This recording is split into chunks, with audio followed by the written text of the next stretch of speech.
Hello, everyone, and welcome back to X-Ranger. Before we begin, I thought it would be interesting if each of you could leave a comment indicating which part of the world you're joining us from. Also, don't forget to like and subscribe if you're enjoying the episodes. Now let's get comfortable, relax, and start our program. I still remember the exact feeling of that night in Lockwood, Arizona, back in 2018.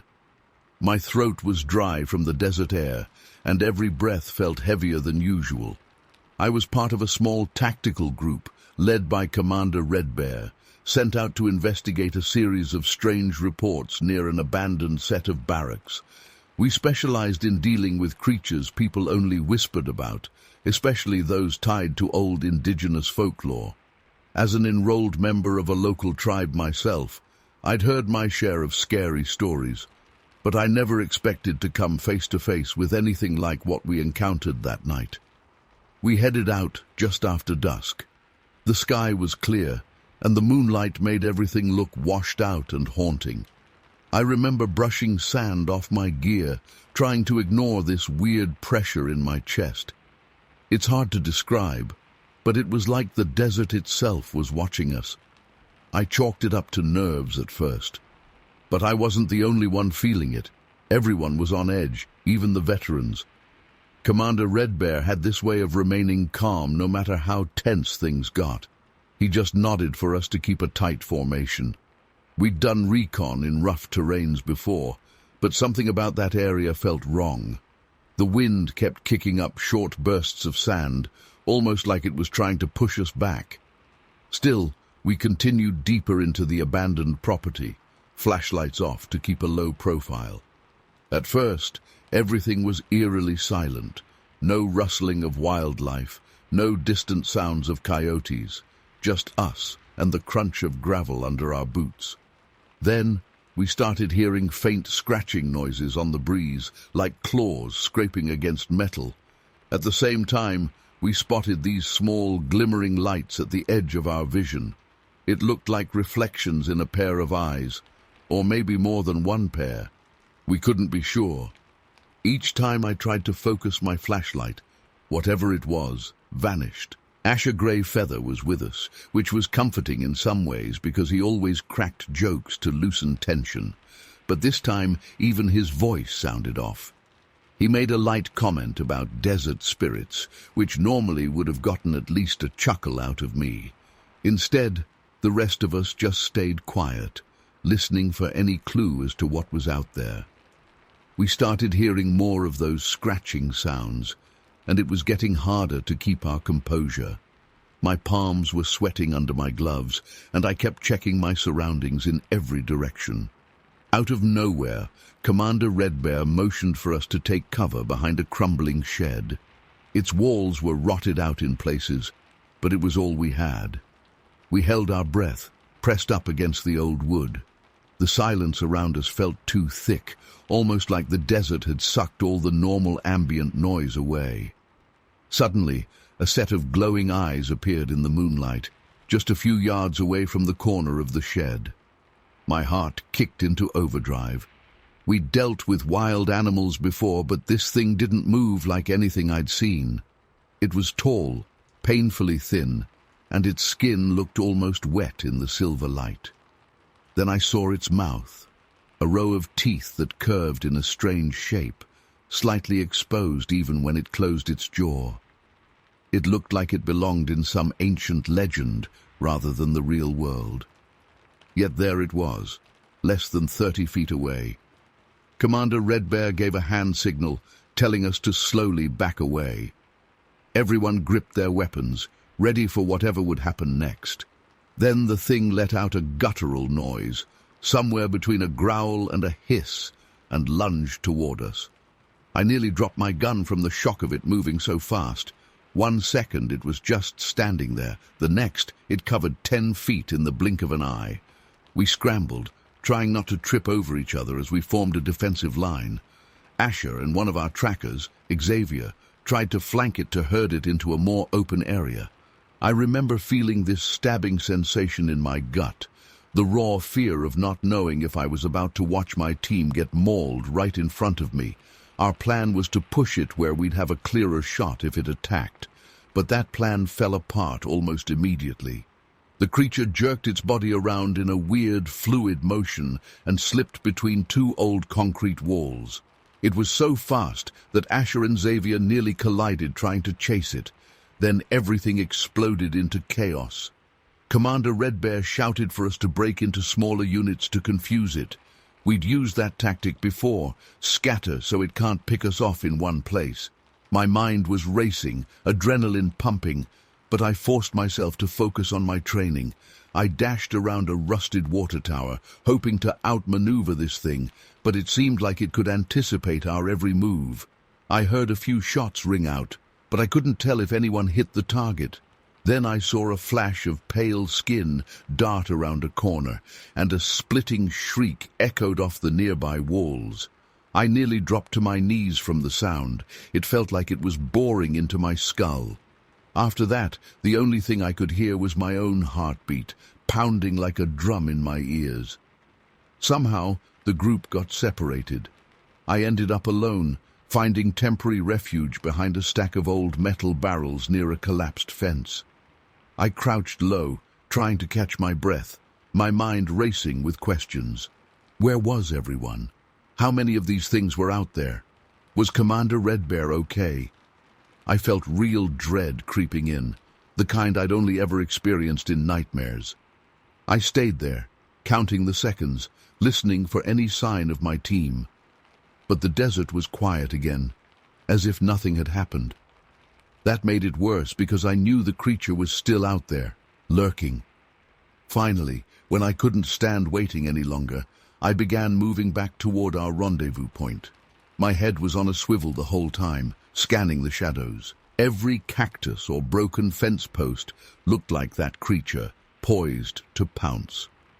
When I got to the designated meeting spot, I was met with an unsettling sight. The camp was trashed, tents torn up, gear scattered everywhere, and some of our vehicles had dents and scratches that looked like they'd been raked by massive claws. Yet there were no bodies, no pools of blood, just the wreckage of whatever frantic struggle had happened there.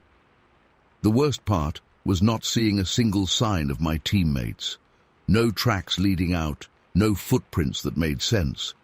It looked like a storm had ripped through our sight, then vanished. By that point, I was shaking. Even with my training, seeing your only transportation wrecked and your team missing leaves you feeling utterly exposed. I remember standing there, turning in a slow circle, trying to pick up on any movement or sound. Nothing. Just a random gust of wind blowing dust at me like an afterthought. It might sound strange, but a part of me recalled old tribal stories about desert spirits that test you to see if you respect the land. I felt an odd mixture of fear and something else, like I was on the edge of understanding some ancient secret I had no right to know. I tried the radio, but I only got static. I moved to higher ground, near a small rocky outcrop, to see if I could spot any flashlights or headlights in the distance.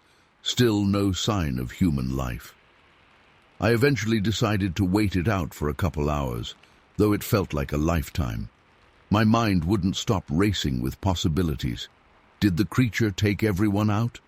Or were they all hiding like I'd been, waiting for the dust to settle? I spent that time laying as flat as I could against the rocks, listening and hoping I'd hear something recognizable. Any shout, any crackle of a radio. But there was only the cold moon overhead and the long shadows stretching across the desert floor.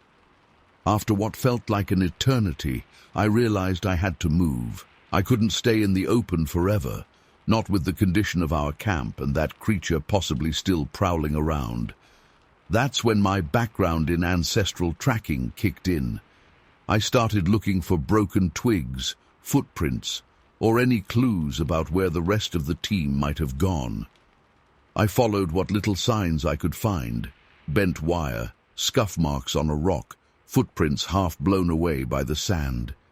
Each step felt heavier, like I was walking into some kind of test laid out by forces I didn't understand. But the strangest thing happened. After about 20 minutes of following what I thought was a trail, everything just stopped, like the footprints faded into nothing, or the scuff marks vanished. It was as if the entire night had reset itself. The wind picked up, and all I could do was stand there, completely at a loss. I don't know if that thing was toying with us, or if something else was at play, but I felt this chill crawl down my spine, despite the desert heat. Eventually, I circled back to the vehicles. They were still wrecked, but there were no new tracks around them. It was like the creature had disappeared, and somehow everyone else had too. For the rest of that long night, I stayed awake, eyes scanning every shadow. The stars moved slowly overhead, and the temperature dropped, but nothing else happened. No more shrieks, no more glimpses of wet skin or glowing eyes. Just silence, broken only by the sound of my own breathing. When morning finally came, I walked around the site again, calling out the names of my teammates. I must have circled that area 100 times, going back and forth. Not a single response. It was as if they'd been taken or had vanished into thin air.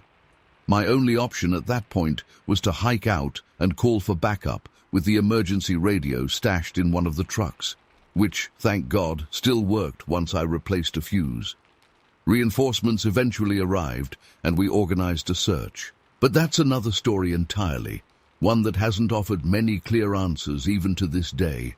All I know is that night started like any other mission, tense but controlled, and ended in a way I still struggle to put into words. The official reports claim a highly elusive, unidentified animal was responsible, but I know what I saw. That thing wasn't just an animal. The rest of the team eventually trickled in over the next few days, each with their own fragments of the story, yet nobody could fully explain how or why it all ended so abruptly. One moment, the creature was attacking. The next, it was gone. And so were they, at least for a while.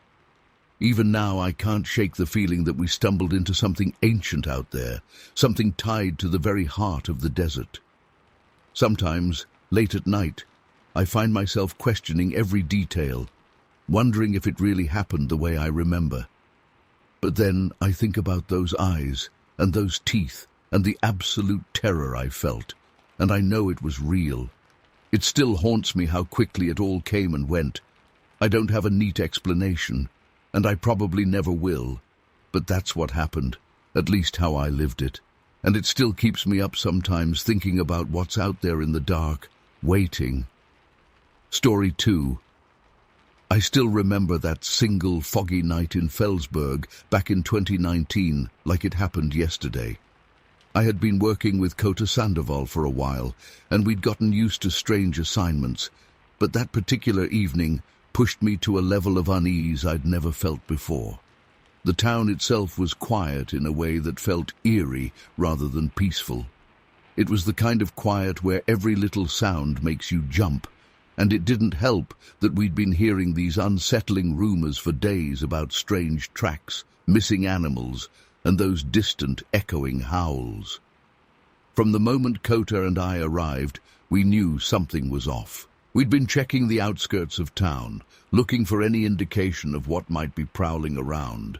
Locals had been too nervous to even speak freely about what they thought was out there. Fear just hung over them, like a thick blanket. I remember scanning the edges of an abandoned plot of land, noticing how the wooden fence looked scratched at odd angles, like large claws had scraped it. The cuts were deep, more deliberate than accidental. Kota, who has roots in a lineage trained to read unusual markings, pointed out some carved symbols on an old shed nearby. They looked ancient, not something that your average prankster would dream up. That was our first real clue that night. We followed any footprints we could find, but they didn't make sense. The spacing was inconsistent, sometimes scattered, and then suddenly close together, like something running on 2 legs and then switching to 4. It put a chill in my spine, because no known animal leaves tracks like that. We kept trying to snap pictures and collect samples, But every time we thought we got something substantial, the trail would vanish or merge into the forest ground. My flashlight beam flickered against tree trunks, revealing more scratched bark that seemed to form symbols I couldn't decipher. Kota would whisper that we had to keep moving carefully, because if we were being watched, we didn't want to scare off our lead or provoke whatever was lurking out there. At one point, we reached this narrow dirt road that led deeper into the woods. There was a broken signpost near the entrance, and the area felt heavier, like the air itself was warning us not to go any further. Even the wind in the trees seemed to hush as we advanced. Kota stopped me with a subtle hand gesture, and that's when I realized how unnaturally still it had become. No crickets, no rustling leaves. Everything was just silent. I could feel the hair on the back of my neck rising. We pressed on for a while, stepping over tree roots and avoiding soft patches of mud so we wouldn't leave too many tracks. As we curved around a bend, we spotted a series of odd indentations in the dirt, larger than a wolf's paw, narrower than a bear's, and definitely not human. They led us straight into a denser patch of woods. The ground felt damp and smelled like rotting leaves. We paused behind a large trunk, scanning the area. That was the exact moment I got this gut feeling we weren't alone. I tried not to panic, but my heart was pounding so hard it made my hands tremble. Kota gestured for me to get into a position that might draw our target out. Our plan was simple. I'd move away just enough to act like bait, and he'd cover me from behind some bushes. I was supposed to give a low whistle if I heard anything suspicious, but I ended up whistling almost right away because I heard branches snap on my left side. The sound was too purposeful to be a deer or some harmless animal. It was a shift in weight, like something big was testing the ground before it lunged. A moment later, I saw a dark shape between the trees. I couldn't make out its full outline, but it looked hunched, bigger than I had imagined. My mind raced with every possible scenario. I thought maybe it was a bear with a deformed paw or some large canine, but deep down, I knew it didn't move like any normal creature. It had a fluidity in its gait that sent a pulse of dread through me. It was close to me, maybe 15 feet away, but the darkness and thick brush made it hard to see. When I lifted my flashlight, the figure froze for just a split second before rushing forward. My heart practically jumped into my throat. I scrambled backward, trying not to trip over my own feet. In that split second, Kota fired a couple of warning shots. The sound blasted through the silent night, echoing off the trees and reverberating in my chest. It was enough to startle the shape. It didn't fully retreat, but it stumbled back, giving me time to duck behind a fallen log. I felt my entire body shake with adrenaline and terror. Even in that moment, though, there was a sense that it wasn't truly afraid of us. It was more cautious than scared. I tried to steady my breathing as Kota moved closer to me, both of us scanning the perimeter for any more signs of movement. We didn't want to risk firing more shots blindly, especially with farmland not too far off. The last thing we needed was to harm some innocent person or spook the local authorities. The creature, if that's what it was, had vanished into the darkness, but every nerve in my body told me it was still around.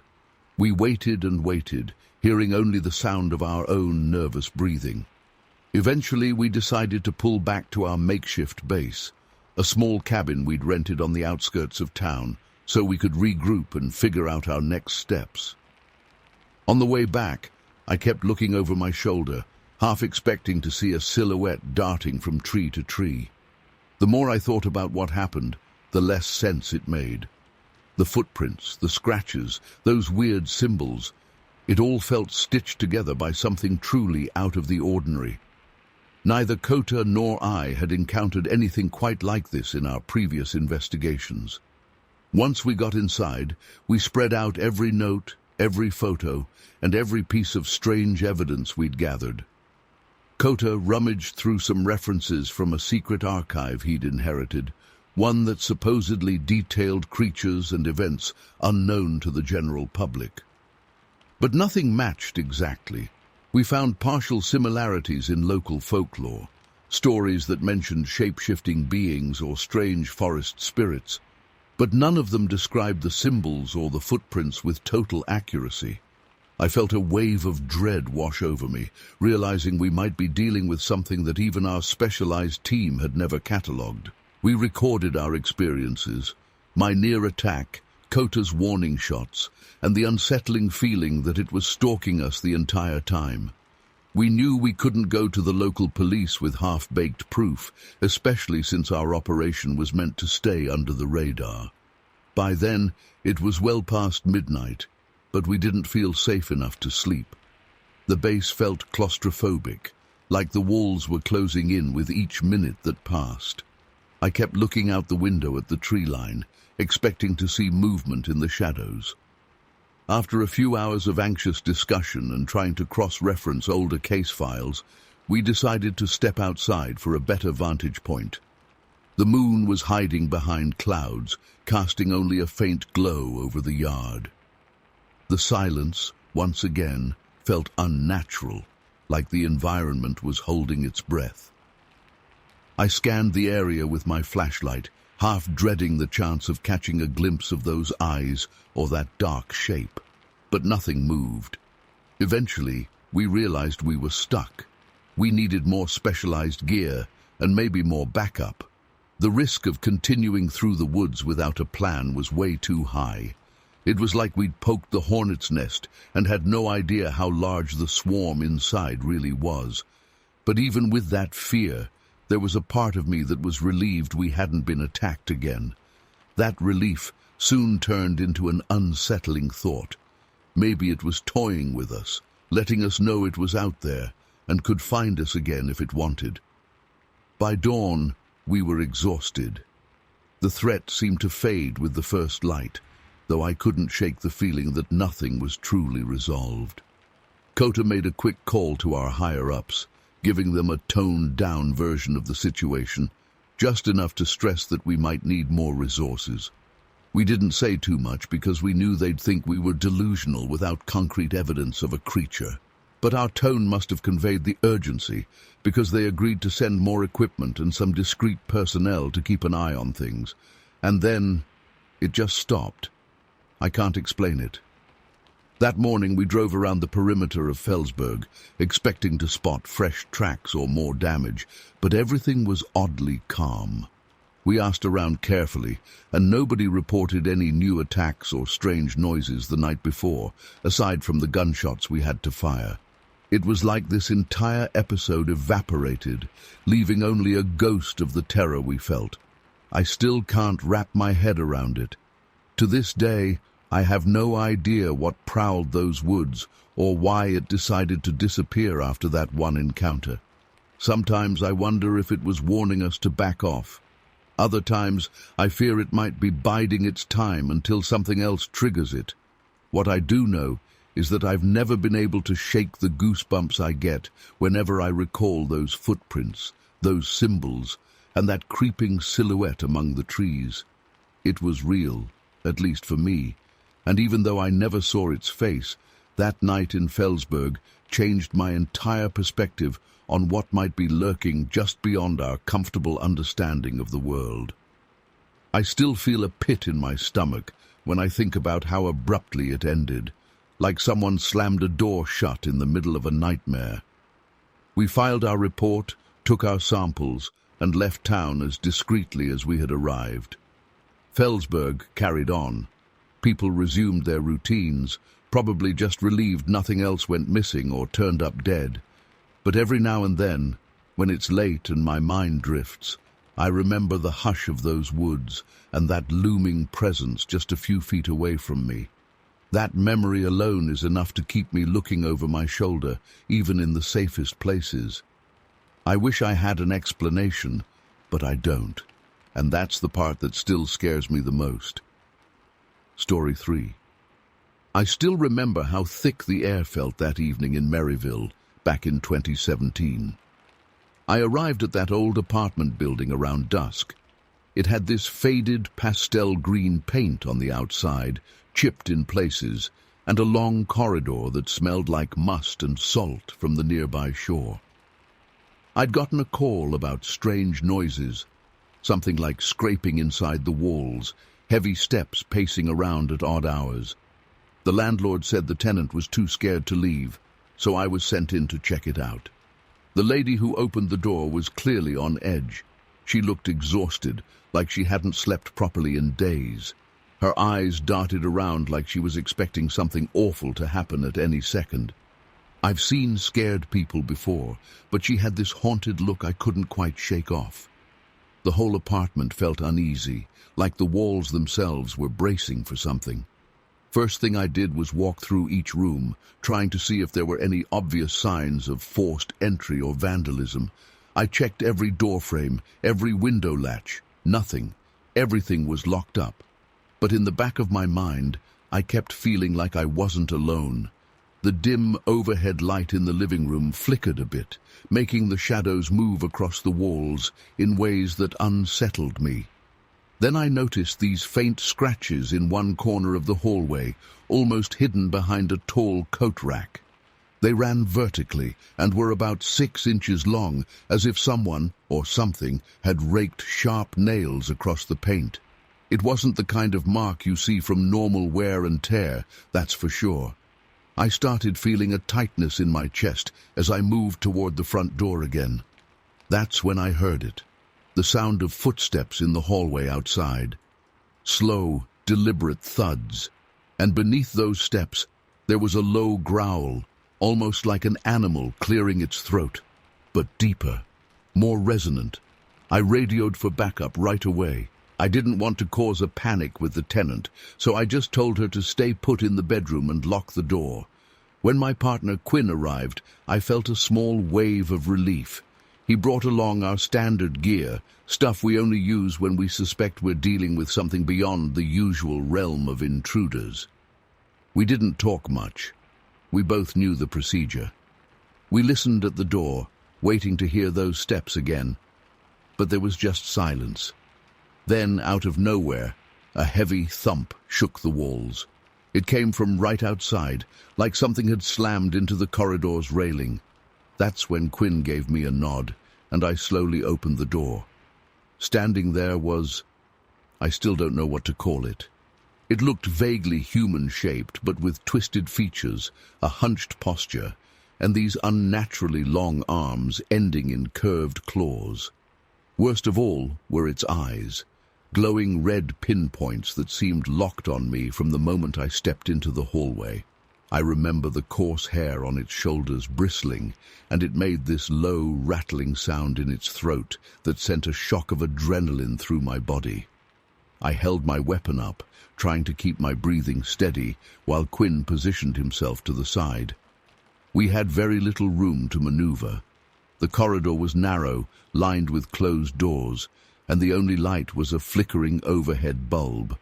The creature crouched down like it was preparing to launch itself at me. My pulse was hammering, and my mind was racing through the protocols we'd practiced so many times before. But none of that training fully prepares you for seeing something so alien and aggressive up close. In a split second, it lunged. Quinn managed to roll sideways, taking a swing with the specialized baton he'd brought. He clipped the creature's shoulder, causing it to twist in the air and slam into the wall. The impact was loud. Plaster cracked and dust rained down. I took that opening to fire a shot aimed at its legs, hoping to slow it down.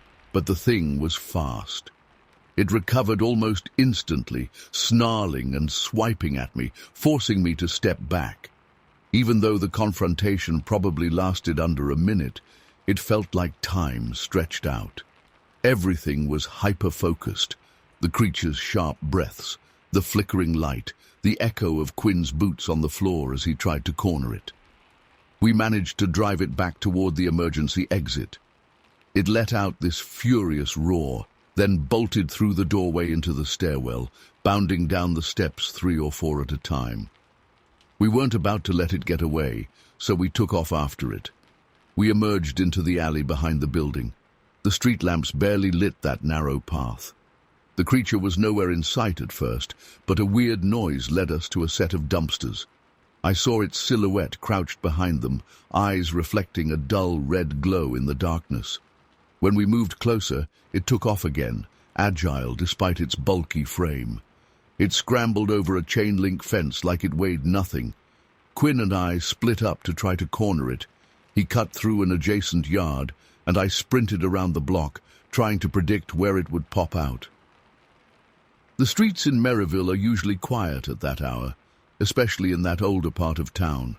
Most houses were dark, and the only sound was the distant hum of the ocean. I could taste salt on my lips from the sea breeze. It felt surreal, chasing something I couldn't fully comprehend through those narrow back streets. Every corner I turned, I half expected to find it waiting for me, crouched on all fours, ready to pounce. Eventually, Quinn caught sight of it scaling a fire escape on a run-down building.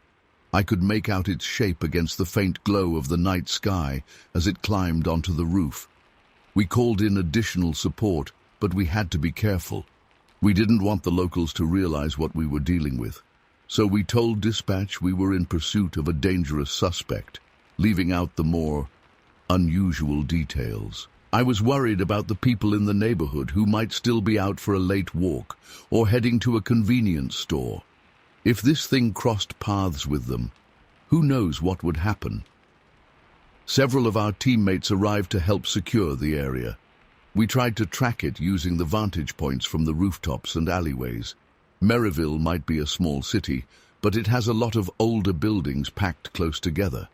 The layout is a maze of alleys and dead ends, which can be handy if you know how to navigate them, but it can also be a nightmare if you're chasing something that clearly knows how to hide.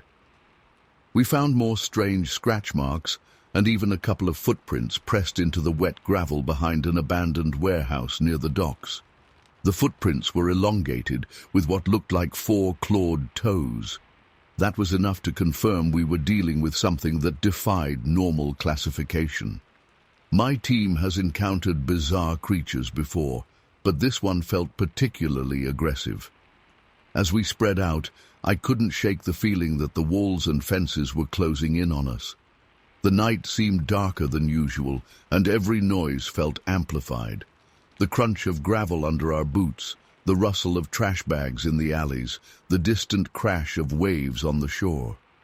Whenever we paused, we'd hear a faint growl echoing through the buildings, never quite sure of its source. It was like the creature was toying with us, letting us know it was still there, still in control.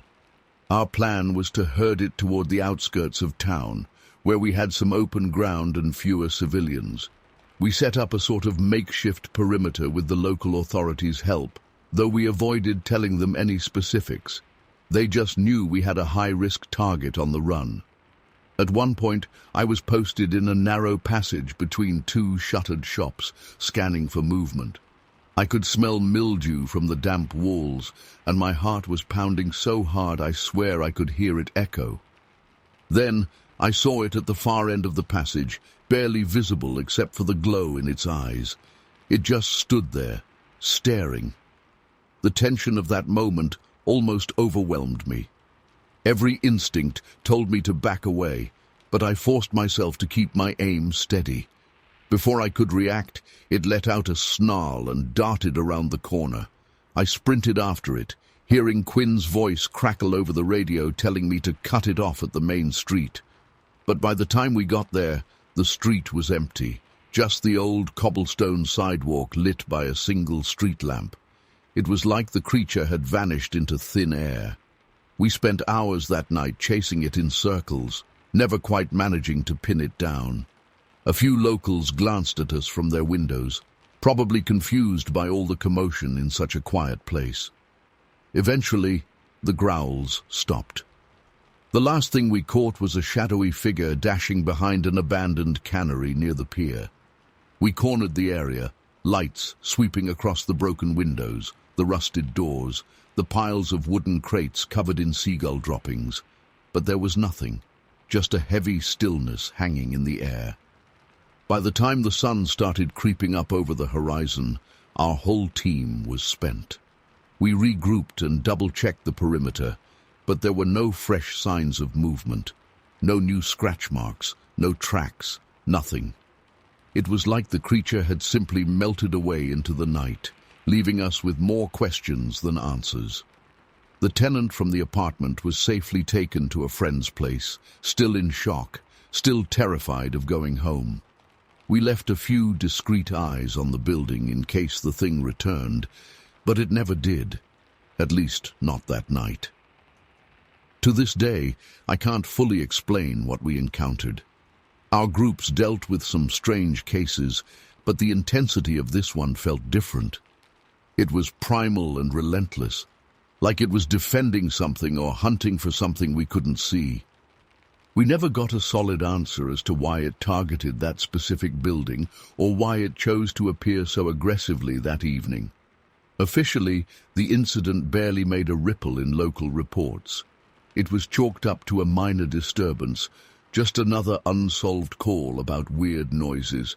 But I'll never forget the way my stomach knotted when those red eyes locked onto me in that narrow hallway, or the way its growls seemed to vibrate inside my chest.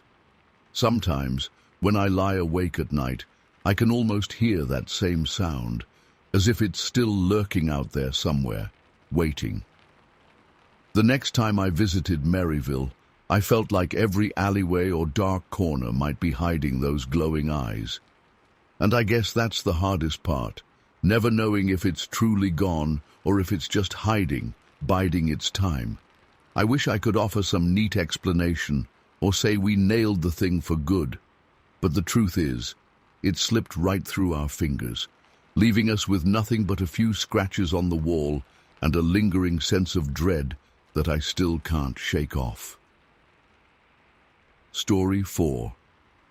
I still remember that morning in 2020, like it just happened yesterday. I woke up in Chesterfield, Idaho, feeling that strange anticipation in my gut. I'd been there for a week, officially, but it all came to a head in just one long, relentless day. I was on assignment with Kay Brownstone, my partner, and we were both part of this specialized team, trained in stealth and observation, carrying on some methods passed down through our family's indigenous roots. Our mission sounded almost unreal. Local farmers and townspeople had been reporting disappearing animals, bizarre lights late at night, and a creeping sense of unease in the old outskirts of town. No matter how many times I'd been on odd cases, I still wasn't prepared for what happened that final night. Everything felt off from the start. Normally, Chesterfield is a quiet place. Some older Victorian houses, farmland, a handful of dusty roads. That morning, though, people barely came out of their homes, and those who did hurried past us, avoiding eye contact. It's not unusual for folks to clam up when they suspect outsiders are poking around, but this was different. It was like they were scared to speak, afraid that something might overhear. I spent most of the afternoon tracking down leads, while Carr went off to interview a few people near the fields on the north side of town. There was a big, looming stable in that direction, a place locals said had been abandoned for years. Some old man had told Carr a story about seeing shapes dash behind that stable at night, hearing metal clangs, and then stumbling upon strange scratch marks in the dirt. Everyone else either refused to confirm his story or claimed not to know a thing. Since we'd found no solid evidence yet, it felt like a dead end. But in my gut, I knew we had to circle back. By late afternoon, our team decided it was time for a coordinated effort. We'd pick a spot near that stable and fan out, hoping to catch whatever was out there. We'd heard enough about mysterious footprints and missing animals, cattle, goats, even a couple dogs. People in town whispered about an ancient being from old legends, but no one gave details. All I knew was that something was stalking Chesterfield's nights, and it was time to see it for ourselves. As dusk began creeping in, I felt that familiar tension. I'd been on high-stakes operations before, but the air had a different weight to it this time. It was like the land itself was holding its breath, waiting. Around me, the wind rustled through tall grass, and I remember the sky being this shade of purple and orange, the kind that looks beautiful anywhere else, but felt foreboding now. We split up into positions about 100 yards apart. Carr took the eastern perimeter, scanning the horizon with a powerful flashlight and some small ritual charms she kept in a pocket near her vest. Our training taught us that sometimes you need both modern tactics and old ways to handle what you can't fully understand. Another 2 agents circled around the barn to block off potential escape routes. I stayed near an old fence that lined the back of the property, leaning on the rotting wood so I could feel any vibrations if something large passed by. For a while it was just silent. I caught glimpses of my colleagues in the distance, the beams of their flashlights cutting through the dimming light. The wind picked up, and I remember thinking how everything felt too calm, like the calm before a storm. Then it happened, the screech. This sound shot across the open field, a shriek that felt both animal and not. It wasn't like any coyote or big cat I'd ever heard. It raised every hair on my body. I remember taking a step back, my throat dry, and feeling adrenaline flood my veins. I keyed my radio and whispered, "You guys hear that?" Carr responded with a tight, "Yeah," closing in from my side. Immediately, we all started converging toward the barn. I'd been expecting a small creature, maybe bigger than a stray dog, but definitely not what I saw next. I caught movement in my peripheral vision, a bulk of a figure darting from behind a dilapidated tractor near the barn wall. It was fast enough that I only caught glimpses, a broad shape, limbs longer than I'd expected, and a hunched posture. Worst of all, in the fading light, it looked like it had these curved appendages at the ends of its arms, almost like claws that glinted in the flashlight beams. My heart pounded so fiercely I could barely breathe. Another agent cried out from across the yard. He'd seen it too, and I could hear in his voice that he was shaken. We moved in carefully, fanning out to keep it from slipping away. Then there was this crash, and we realized the creature had bolted inside an old storage shed by the barn. It had toppled some tools, and I heard the clang of metal. I couldn't see it clearly yet, but I started seeing evidence. Fresh scratches in the dusty ground, deep enough to gouge the dirt. Something stronger than any normal person was inside that shed. Carr took point at the entrance. She flashed me a glance, just a split second, where I could see both fear and determination in her eyes. Without a word, we rushed in, flashlights scanning every corner.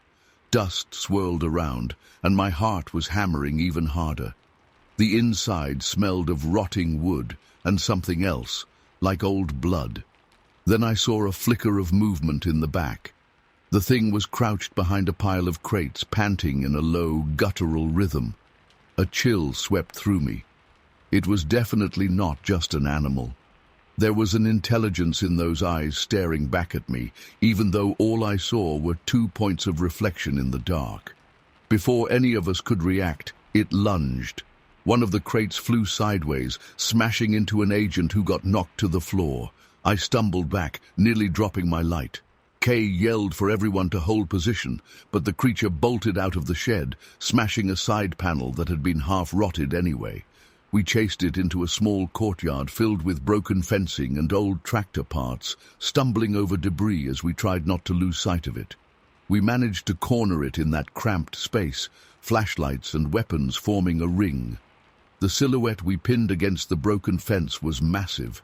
The moonlight hit it from above, and for a split second I could see the outline of something with wide shoulders, elongated arms, and a posture that seemed both human and not. It was breathing heavily, and each exhale sounded like a snarl. Carr pulled out a small leather pouch, part of the ritual items we'd been given. I remember the faint smell of sage as she scattered something in the air. I didn't totally understand the ceremony, but I did trust her. Our instructions were to try and subdue this thing without killing it if possible. So we closed in, step by step. The creature lashed out, scraping the ground and sending bits of gravel flying. I heard the click of a safety release on someone's weapon. Then, in a sudden motion, it charged. That moment was pure chaos. Everyone tried to keep formation, but it was like wrestling a force of nature. The creature's limbs flailed, and I remember hearing a loud pop as it struck one agent's shoulder. My own pulse thundered in my ears, and the stench of sweat, dust, and that odd coppery smell overwhelmed me. Carr was shouting for us to hold our positions, instructing the others to move in and corner it again. I scrambled over a broken section of fence, nearly twisting my ankle, but managed to block the creature's path with a halogen flashlight beam. It recoiled slightly from the brightness, enough for one of our teammates to wedge a metal rod, pinning it against a pile of junk. This was our moment. Carr mumbled something under her breath, maybe a prayer or a chant, and threw a handful of that ritual powder in front of the creature. Its snarls grew louder, but also seemed confused, like it was disoriented. That gave us a chance to close in further. Another agent looped what I can only describe as a specially made harness around the creature's torso, tugging hard to keep it from thrashing. The entire scene lasted maybe a minute, but it felt like an hour. Eventually, the creature stopped resisting as violently. It still twitched, huffing these sharp breaths, but it wasn't lunging anymore.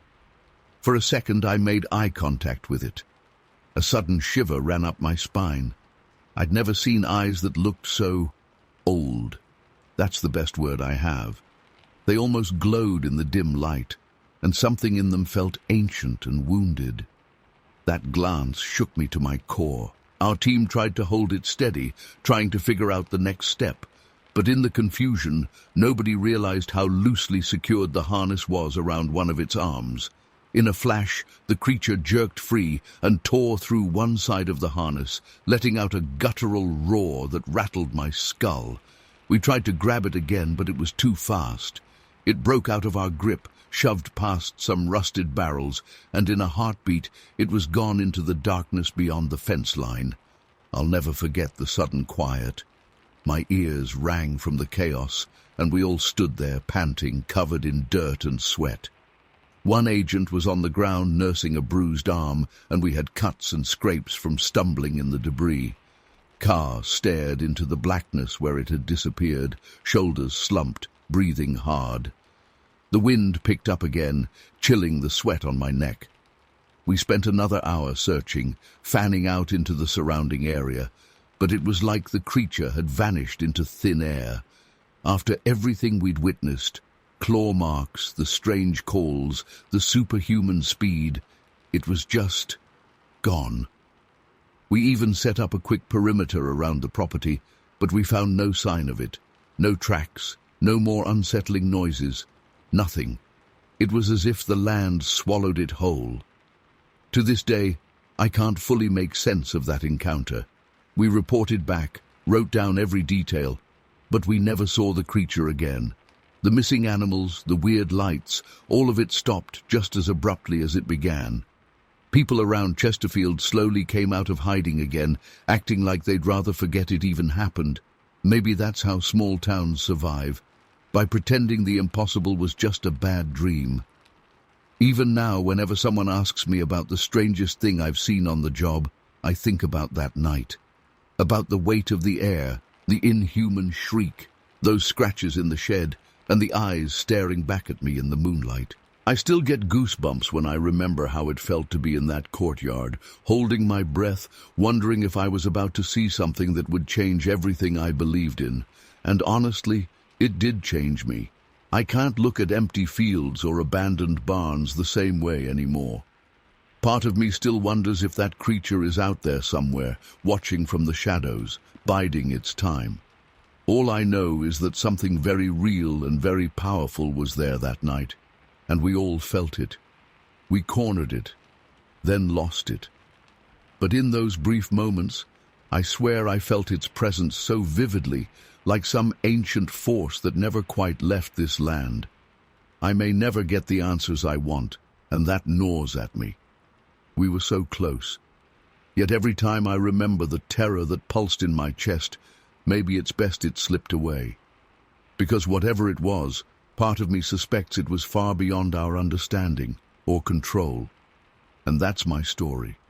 Even after all these years, I can't explain half of what happened.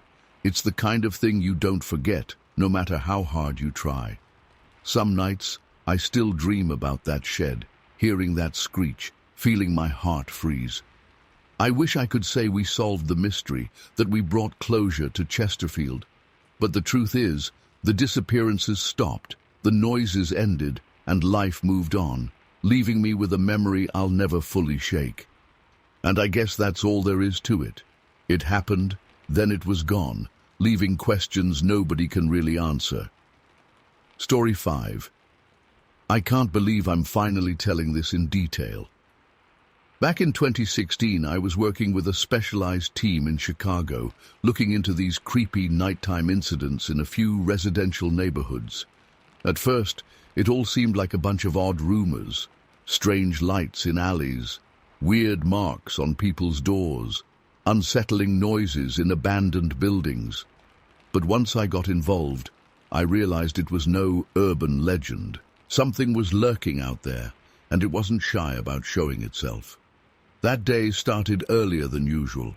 I'd grabbed a quick coffee and met up with Redford L. Quacker, one of the best field agents I've ever known.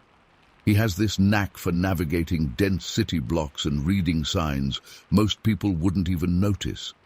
Our other colleague, Quinn Alvarado, had already set up some basic surveillance in an old building that gave us a partial view of a couple suspect alleys.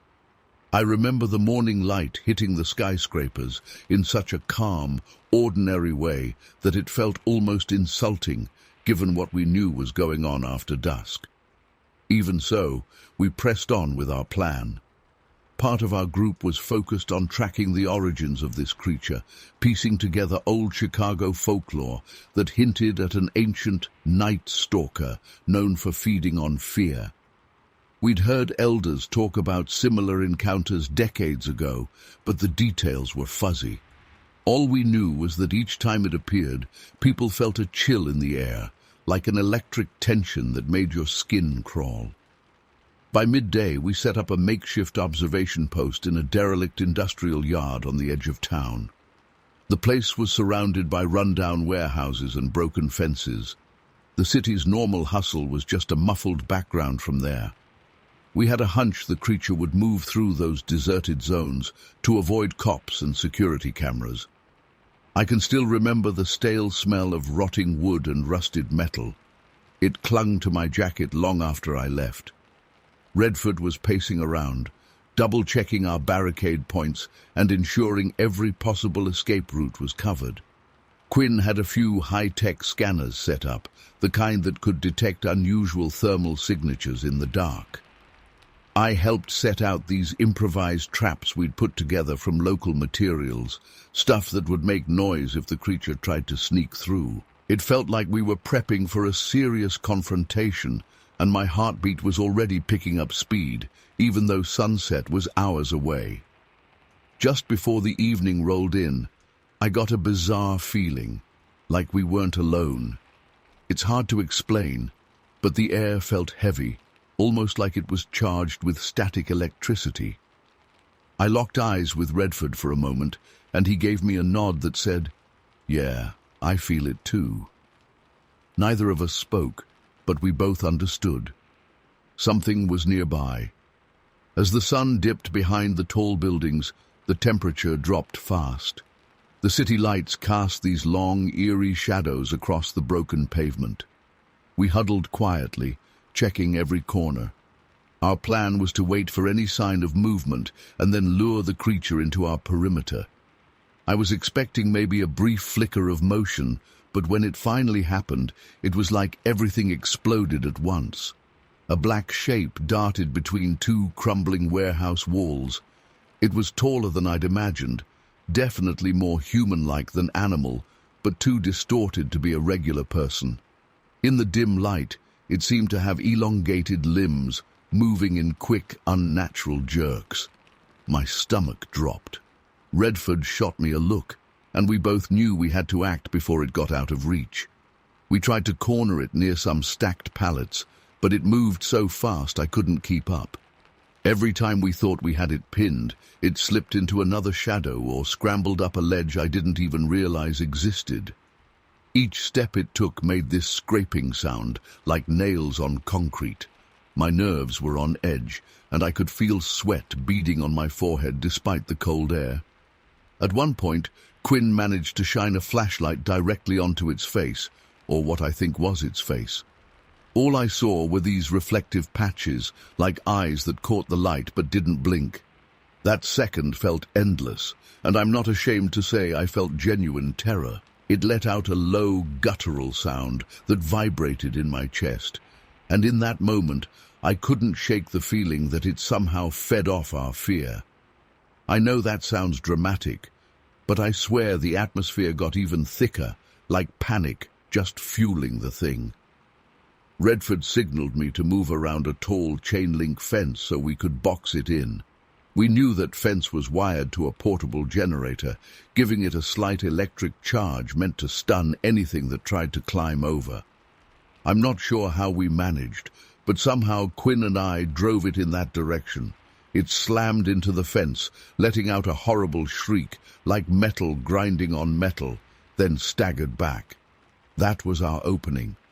Redford and I rushed forward with a special containment net we'd rigged, lined with threads soaked in some chemical that was supposed to disrupt the creature's senses, something we'd learned from an indigenous contact who believed certain herbs and minerals could weaken it. We managed to get the net over its torso, and it trashed around, hissing like nothing I've heard before or since. For a split second, I thought we had it, but then it tore right through the mesh. We'd underestimated its strength, and my heart practically stopped when it bolted again. This time, though, it was limping, and I could see a slick trail of dark fluid behind it. That was my first real sign it was vulnerable, that maybe it was flesh and blood, despite how unnatural it looked. We chased it down the length of an old assembly line building. Inside, the place was a maze of rusted machinery and debris. Every step echoed. My breathing was ragged, and my adrenaline was off the charts. Each flicker of motion made me flinch, terrified it would leap from behind a corner. Quinn managed to track its heat signature, guiding us deeper into the labyrinth. The final standoff happened in a large, open space that once housed heavy equipment. Part of the roof was caved in, letting pale moonlight spill across broken concrete. The creature was hunched at the far end, panting heavily. It looked weaker, but not enough that we could casually walk up. We had no choice but to push forward, forming a semicircle around it, with flashlights in hand.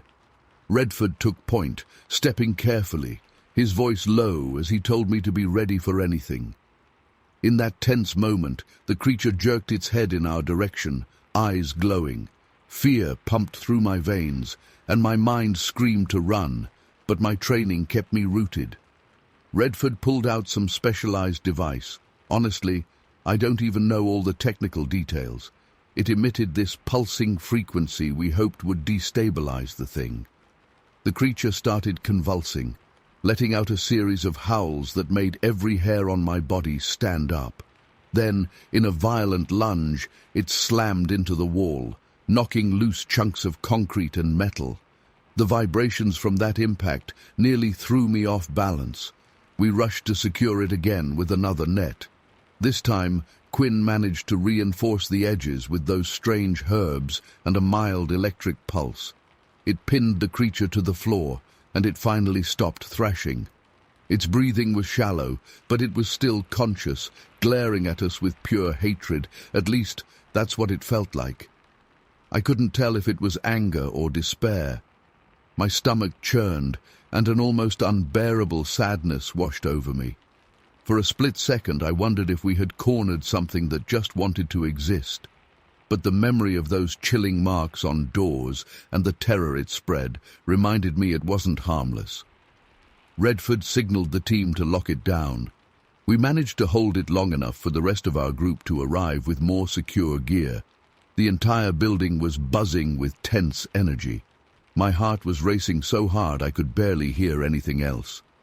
Finally, after what felt like hours, we got the creature loaded into a specialized transport container.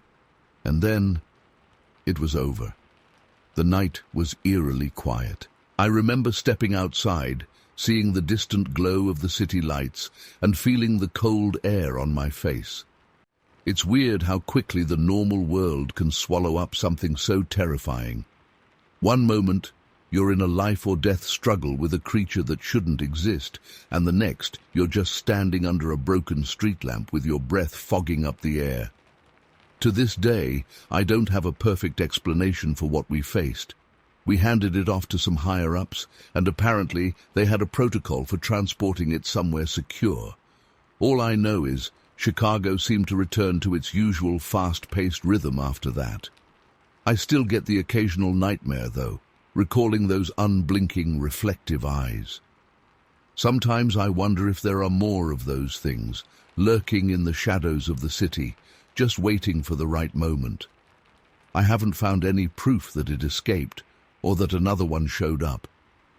But the fact that most people go about their daily lives with no idea such a thing even exists is enough to keep me on edge. If there's one thing I learned from that day, it's that there really might be things out there feeding on our fear, creeping around in hidden spaces below our familiar streets. And maybe, just maybe, they're still out there, waiting for our guard to drop again. Story 6. I remember the night air feeling sharper than usual. It was mid-November 2015 in Maple Creek, Idaho, and I was part of a small task force investigating these strange nightly sightings. It was one of those tense evenings where the sky seemed too quiet and every rustle in the woods felt amplified. My partner and I had been assigned to check an old barn on the outskirts of town, right after we got a tip that something tall and lean had been spotted lurking around there. I'd heard countless stories before, distorted shadows passing between the trees, unexplainable noises that didn't match any known wildlife around these parts. Maple Creek had its fair share of legends, but this time every account matched too closely. Older folks said they'd seen forms that ran like a person, only hunched over and silent. It gave me chills just thinking about it.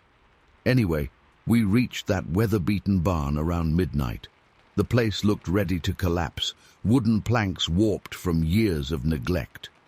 My partner and I slipped in quietly, making sure we didn't disturb anything. It was freezing inside, and there was this stale smell of rotted hay mixed with rusted metal. Our flashlights cut through layers of dust, illuminating battered farm tools scattered across the floor. Everything felt too still. At first, we didn't notice anything out of the ordinary, just old junk everywhere. But then, to our left, I heard the faintest scrape, like something shifting in the darkness. We both froze. There was a moment of that pin-drop silence, the kind that forces your heart to pound so loud it feels deafening. I shone my flashlight toward the noise, but the beam only highlighted the swirling dust in the air.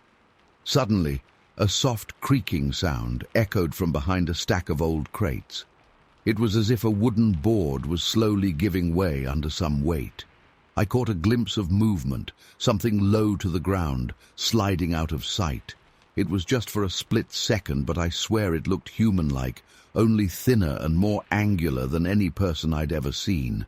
Every hair on the back of my neck stood up. We decided to spread out, standing at opposite ends of the barn. We had a set of hand signals we used in situations like this, so we wouldn't make noise. My partner signaled for me to move in closer while he tried to circle around from the other side. Each step I took felt heavier, and every time I adjusted my flashlight, I expected that thing, whatever it was, to lunge at me. That's when I heard a sharp crack. It was the unmistakable sound of wood splitting under pressure, like a beam had just snapped. Right after that, I felt more than I saw, a presence shifting in the corner. I swept my flashlight across a row of bent nails sticking out from a broken ladder, and there it was. A tall, thin silhouette rose in the beam's edge and then darted away so fast it almost blurred. I only caught a partial glimpse, a gaunt shape, arms too long compared to its body, and a head that seemed slightly tilted to one side. We had our orders: gather intel, avoid direct engagement unless absolutely necessary. My partner pointed his flashlight, but we only saw dust floating in the empty space where it had been. Without a second thought, we hurried after it, slipping outside where the moonlight barely touched the overgrown grass. The ground was slick, and the trees pressed in from all sides, creating a maze of gnarled branches. I remember the sounds we followed: soft scraping against bark, twigs snapping in a quick, deliberate rhythm. We tried to keep our distance but also not lose it entirely. Every time we thought we were close, it vanished behind another tree or slid behind some brush. My heart was racing so hard that I almost lost track of everything else until the sounds vanished altogether. That sudden hush was almost worse than the chase itself. We stopped in a small clearing where fallen trunks had formed a kind of half-circle. I was trying to catch my breath, scanning the tree line, when my partner pointed ahead. For a split second, the figure emerged from behind one of those trunks. The moonlight hit its face, or what passed for a face, and I felt a cold rush run through my entire body. Its features seemed distorted, almost stretched. We stood there, not daring to move closer. The air felt electric, like a storm about to break. Then, with impossible speed, it twisted around and bolted into the darkness. We pursued it a short distance, but I'm not sure we even had a chance of catching it. The undergrowth was thick, and every step was a slip hazard. Eventually the rustling faded, leaving us standing there, clutching our flashlights, scanning every shadow. We waited, barely breathing, straining our ears for any hint that it was still around. But nothing came. The next thing I remember is finally stepping back to the barn, the sound of our own footsteps making my nerves tingle. We took note of the footprints, the way some tools had been knocked over, little signs that something had definitely been in there. I never got any clear answers that night. I kept replaying the chase in my head, wondering if I'd really seen that tall, spindly form, or if my eyes were playing tricks on me. But my partner confirmed he saw it too. We reported everything to the rest of the team the next morning, and a larger operation was planned to track and contain whatever it was. Yet, despite all the follow-up efforts, we never caught it. The sightings trickled off, then just stopped. To this day, I can't explain what we encountered in that barn, or why it seemed so intent on avoiding us until the last moment. It's been almost a decade since that night, and I still get goosebumps whenever I think of the way it moved, swift, silent, and completely unnatural. I've been in plenty of tense situations since, but nothing has ever quite compared to that cold, suffocating feeling of facing something you can't classify. And honestly, I'm not sure I want to know what it was. Sometimes, the not knowing sticks with you more than any definitive answer ever could. Story 7. I still remember the exact date in 2014 when our team arrived in Harlow, Montana. It was supposed to be a routine investigation, though nothing ever felt routine about the job we did. We were a group that combined modern investigative tactics with knowledge passed down through indigenous traditions, stuff I'd heard about but never fully believed in until that day. I can't say too much about who we worked for, but let's just say we were tasked with handling incidents that most people wouldn't even know existed or would dismiss as rumors. That morning, I felt a tension in the air as we drove through the outskirts of Harlow. Even though the area was bustling, something about it felt off. We'd received reports of weird noises and sightings in old abandoned industrial sites. Locals talked about hearing distant whispers, scraping sounds, and once in a while glimpsing strange silhouettes lurking in the corners of those empty buildings. At first, I just thought it was going to be some wild animal nest, or maybe a group of squatters.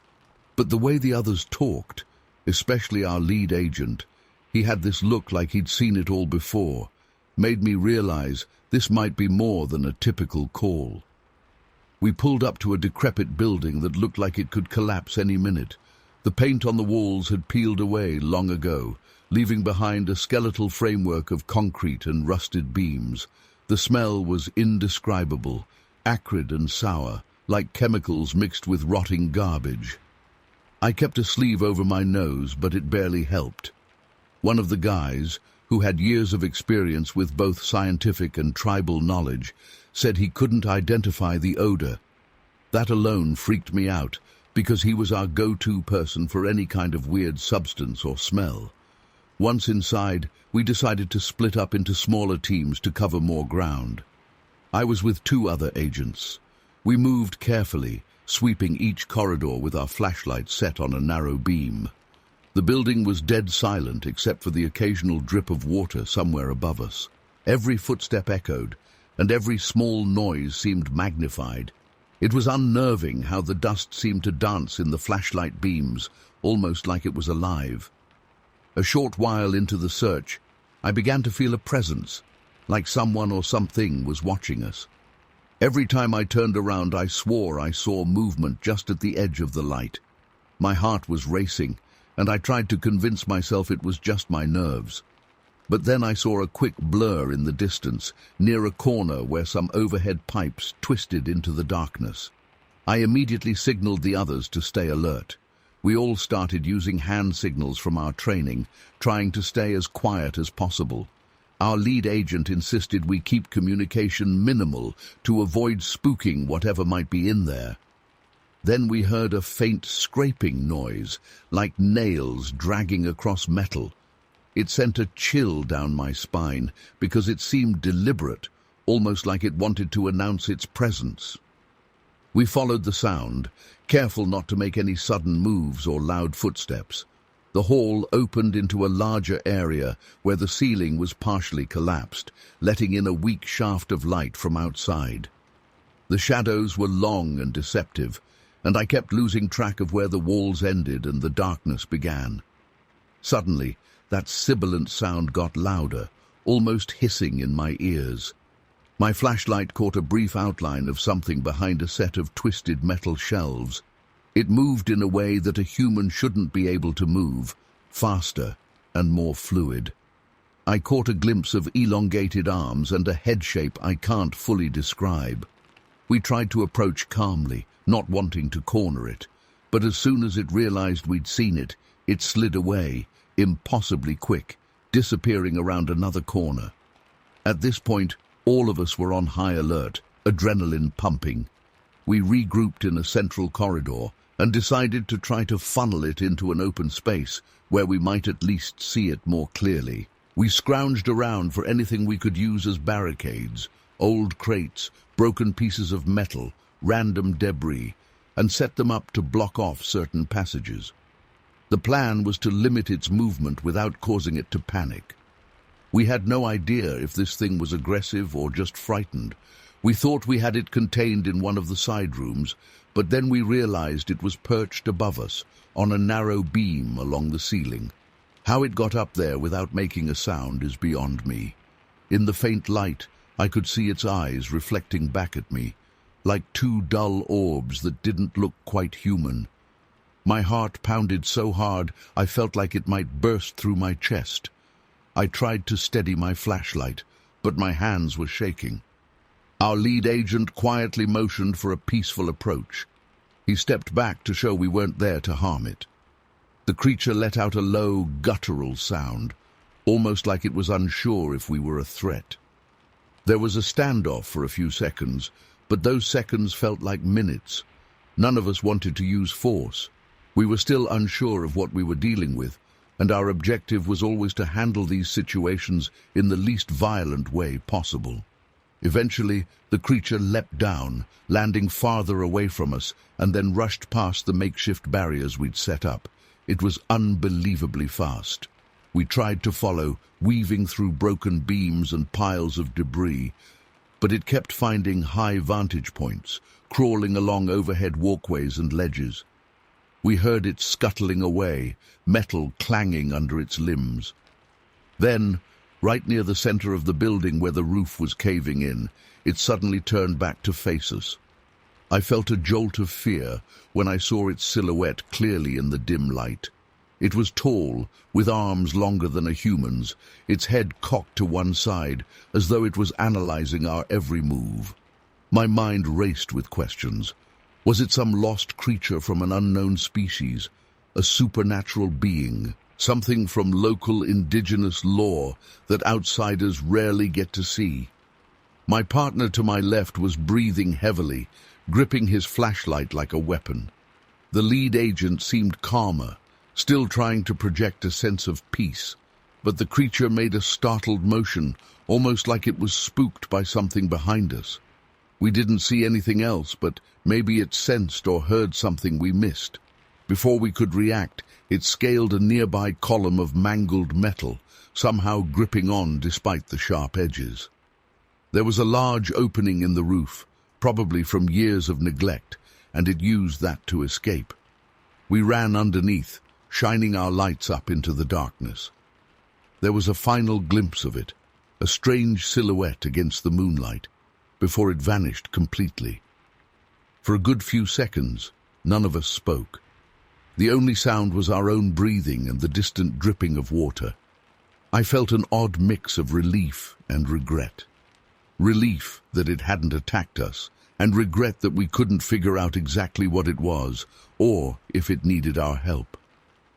We spent another hour or so combing through the building, hoping we could track it somehow, but there was nothing.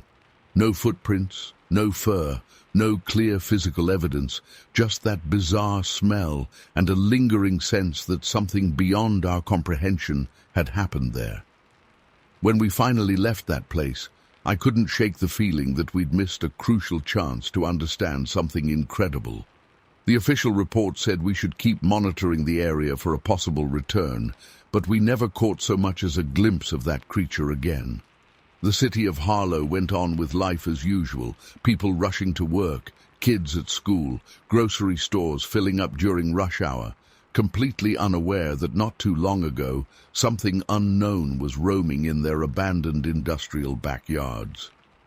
To this day, I still can't explain what I saw. I'd read old stories about spirits or shapeshifters in indigenous folklore, but actually seeing something like that made me realize how little we truly know. I haven't told many people about it because they'd either think I'm crazy or demand proof I don't have. All I can say is that in 2014, in a beat-up old industrial building in Harlow, Montana, I came face to face with a being I still can't categorize. It was there, and then it wasn't, leaving me with a mix of awe, fear, and a sense of mystery that's never fully left me. And sometimes I wonder if it's still out there, hidden in the shadows, watching us the same way we once tried to watch it. Story 8. I remember that day in Elk Grove Village, Minnesota, like it was yesterday. It was sometime in 2021, late in the afternoon, and a storm was already rolling in. Lightning flickered in the distance, and every time thunder rumbled, I felt a weird tightness in my chest. I'd heard the rumors about faint lights appearing in people's yards at night, and some strange silhouette lurking between the bushes. Most folks waved it off as wild imagination fueled by the storms, but I was part of a small team called in by some local contacts, traditional indigenous investigators who believed there was more to these stories than idle gossip. We set up a makeshift command post in an abandoned warehouse near the edge of town. It felt surreal, stepping inside that hollow, dusty building while wind rattled loose metal sheets on the roof. There were rumors that items got scattered or rearranged there without explanation, and the few times locals peeked inside, they claimed to sense movement in the shadows. Right away, I noticed footprints in the dust that didn't look normal. They weren't exactly footprints from shoes or boots. They had this elongated shape, almost like someone had tried to walk on the sides of their feet. Before the rain fully started, we managed to position a couple of discreet cameras around the warehouse. Another pair in our group stayed outside, patrolling the perimeter in an unmarked car, in case the silhouette decided to wander out. I was posted inside, watching the monitors with my partner. The tension was palpable. I could hear every drop of rain smacking the pavement outside, and each flash of lightning illuminated the giant metal racks all around us. Occasionally, I caught the reflection of those lightning flashes on something metallic behind the boxes. That's when I realized I wasn't imagining movement. Something was definitely there. When the downpour intensified and thunder shook the windows, I saw it on camera. A quick, darting shape weaving around the crates. It moved so fast I nearly missed it. My partner and I rushed over to the spot, shining our flashlights between stacked boxes and broken pallets. The smell of wet dust hit my nostrils, and my heart was pounding so hard I thought my chest might explode. We caught another glimpse of that thing, a blurred form leaning over a rusted metal beam, almost like it was examining it. We had this plan to lure it closer, using a small device that emitted a series of high-frequency clicks. Supposedly, these frequencies can catch the attention of certain nocturnal creatures or unknown entities. I flicked the switch, and the sound started pulsing softly. My stomach was in knots, waiting for a response. At first, I just heard the echo of dripping water and the buzz of distant fluorescent lights. Then, I saw the silhouette stiffen, like it had heard the device. Its head tilted in a very human-like way, but the movement was unnaturally fluid, too smooth for any person I've ever met. That's when we tried guiding it into a cleared area we'd prepared. This was basically an open space behind a row of crates, with enough room for the rest of our team to surround it if needed. We moved slowly, stepping across puddles forming on the concrete floor. Every flash of lightning cast odd shadows on the walls, and each shadow made me flinch, worried that the creature might sprint in our direction. Finally, it started following the sound, cautiously, but definitely moving toward us. Our plan almost worked too well. As soon as the rest of the team closed in from the sides, the creature realized we were boxing it in. I felt this sudden rush of cold air, or maybe it was my nerves, but everything happened so fast. The figure shot upward, scaling a stack of old crates like it had claws or something to grip onto. It zipped through a gap in the rafters that I wouldn't have believed any person could fit through. By the time we ran to the other side, we caught just a glimpse of it darting under a collapsing shelf. The agility was terrifying. It looked more like a huge lizard or a cat bounding along the warehouse beams than a person. Rain thundered on the roof, water dripping everywhere, making the floor slick. In the flickering light of our flashlights, I nearly slipped while chasing it across a narrow walkway. One of the crates tumbled over with a loud crash, spooking me half to death. Somehow our group kept up, maneuvering around broken junk and twisted metal. My breathing was ragged, my heart was hammering, and my clothes were soaked with sweat despite the cold. I remember shouting for everyone to be careful, but my voice sounded strange in the echoing chamber, lost under another boom of thunder. We finally cornered it in a far section of the warehouse, a spot with a bunch of toppled shelves. I could see it crouching in a dim corner. The only light I had was from my flashlight and the occasional lightning through the broken skylight. It just sat there, motionless, as though gauging our next move. Even though I couldn't see its face clearly, I sensed it staring straight at us. My hair stood on end. I can't properly describe how unsettling it felt to be under that stare. We tried to show we weren't there to kill it or something drastic. We used a calm tone, though it was hard to keep my voice steady, and made slow movements. We'd prepared for the possibility of a peaceful containment, hoping to study it or at least confirm if it posed a danger to people. For a moment, it seemed like it might comply. It lowered itself, almost shrinking back against the wall, letting us inch closer. But then another burst of thunder shook the entire place, and I swear it reacted like it had been jolted by electricity. In a split second, it launched itself sideways, vaulted over a pile of debris, and tore past the last line of our team. We chased it outside, stumbling into the muddy lot behind the warehouse. Sheets of rain blurred everything, but I saw it vanish behind a row of bushes. We scrambled to follow, but by the time we reached the other side, it was gone. Just gone. No footprints, no movement, nothing but pounding rain and my own shaky breathing. For a moment, we all just stood there, soaked and shivering, staring at each other in disbelief. We'd come so close. I didn't know whether to feel relieved it hadn't harmed us or disappointed that we'd lost it. After regrouping inside and double-checking the cameras, we found glitchy footage of its shape, but nothing solid enough to present as undeniable proof. It was like we were chasing a phantom. Even now, I can't shake the feeling that it was something ancient, something that had a purpose we still don't understand. None of us could come up with a logical explanation for its strength or speed. All I know is, after that night, the weird lights in people's yards stopped appearing, at least for a while. Nobody in the neighborhood ever knew about the chase in the warehouse, or how close we came to capturing that thing. We wrote our report, but to this day, I still have no answers. It was there, in the storm, and then it was gone, leaving me with more questions than I'll probably ever solve. And whenever thunder cracks the sky, I get this chill in my spine, like maybe it's out there somewhere, listening. I can't explain it even now, and I'm not sure I ever will. Story 9. I still get chills whenever I recall that day back in 2013, deep in the outskirts of Bloomsville, Texas. I was part of a small team. Most of us had grown up hearing legends about woodland spirits and creatures older than any living memory. We'd trained in tracking and identifying unusual footprints, odd sound patterns, that sort of thing. To be honest, we rarely found anything truly bizarre, just the usual wildlife or stray hikers who got lost. But something about the rumors circling Bloomsville felt different from the start. It all kicked off on a foggy morning. The townsfolk had been whispering for weeks about strange clicks echoing in the woods, branches snapping in the treetops, but never any direct encounters.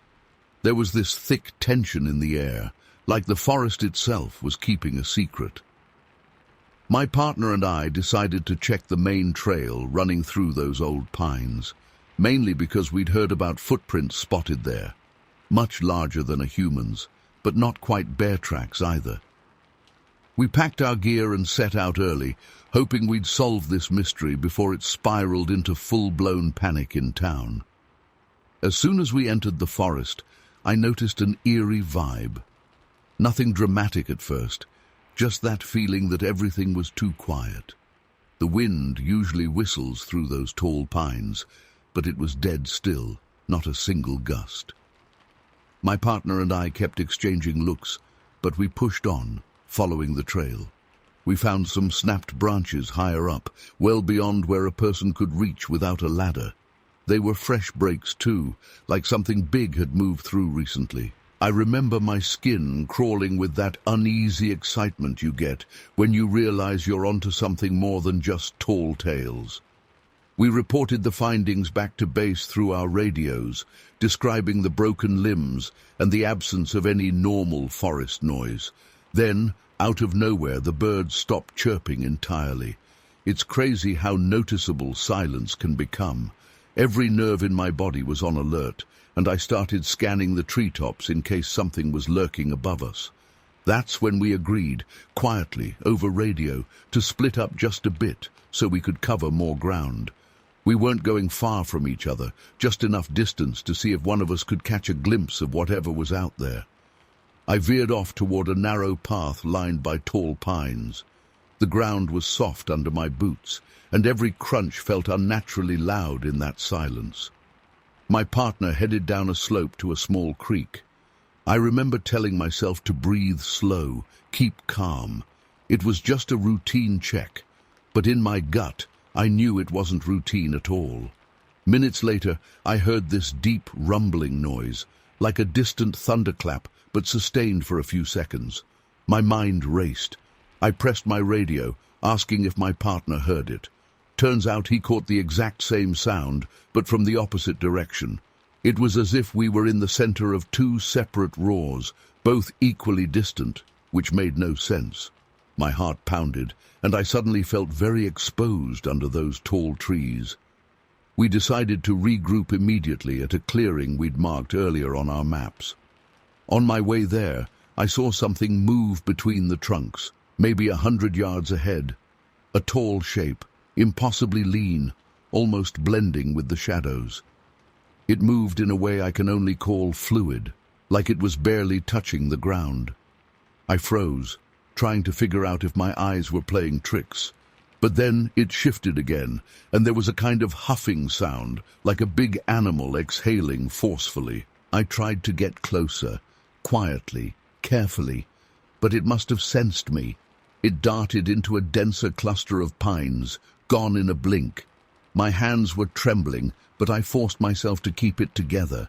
This was precisely why we were here, to find whatever this was. My partner and I managed to reconnect near that clearing. He'd caught sight of the same figure from another angle, and he was just as rattled. We debated whether to chase it outright, but something told me that might end badly. One of us remembered our tribal chants, those old melodies said to calm forest protectors. It sounds silly now, but back then it felt like a shot in the dark we had to take. So I tried this low, gentle humming I'd learned as a kid from my grandfather. It echoed through the pines. At first, nothing happened. No movement, no wind. Then, little by little, I felt a breeze pick up, almost brushing past me like an unseen presence. My instincts said something was out there listening, but it never showed itself. We waited, scanning the darkness between the trees, goosebumps rising on my arms. The forest settled into an uneasy calm again. Eventually, we decided to hike back to set up some cameras and sensors around the area. The tension in my chest still felt heavy. Even as we installed motion-activated gear, I couldn't shake the impression we were being watched by something that didn't want to be caught. We spent the rest of that day carefully combing the area, but after that first sighting, we never got another glimpse. It was like whatever we saw just melted into the canopy and vanished. For the next few hours, the forest returned to its normal routine: distant bird calls, rustling leaves, the occasional breeze. The weird silence lifted, and at one point we even heard deer moving through the brush. We stuck around until late afternoon, half hoping we'd see that thing again. But as suddenly as it had appeared, it was gone, leaving behind only footprints, broken branches, and that haunting memory in my mind. We regrouped and filed our reports, attaching photos of the tracks and descriptions of the bizarre calm. No one in town had a better explanation for what might have been out there. People said we were lucky. Whatever it was didn't seem aggressive. Still, there was a sense that we'd only brushed the surface of something bigger, a creature that didn't fit neatly into any category we knew. To this day, I don't have a solid explanation. We never found conclusive evidence, even with the night vision cameras and sensitive mics we eventually placed. Some nights, we picked up faint clicking sounds on the recordings, but it never showed itself again. It's like it gave us a glimpse and decided that was enough. The strangest part is how everything went right back to normal afterward, like the forest had seen fit to keep its secrets hidden. I've replayed that day in my mind more times than I can count, and I'm still left with more questions than answers. All I know is that something was moving through those pines, something that left footprints higher than a man's head on broken branches. My partner swears it had eyes, though he barely caught them in the sunlight. I never got close enough to confirm. maybe that was for the best.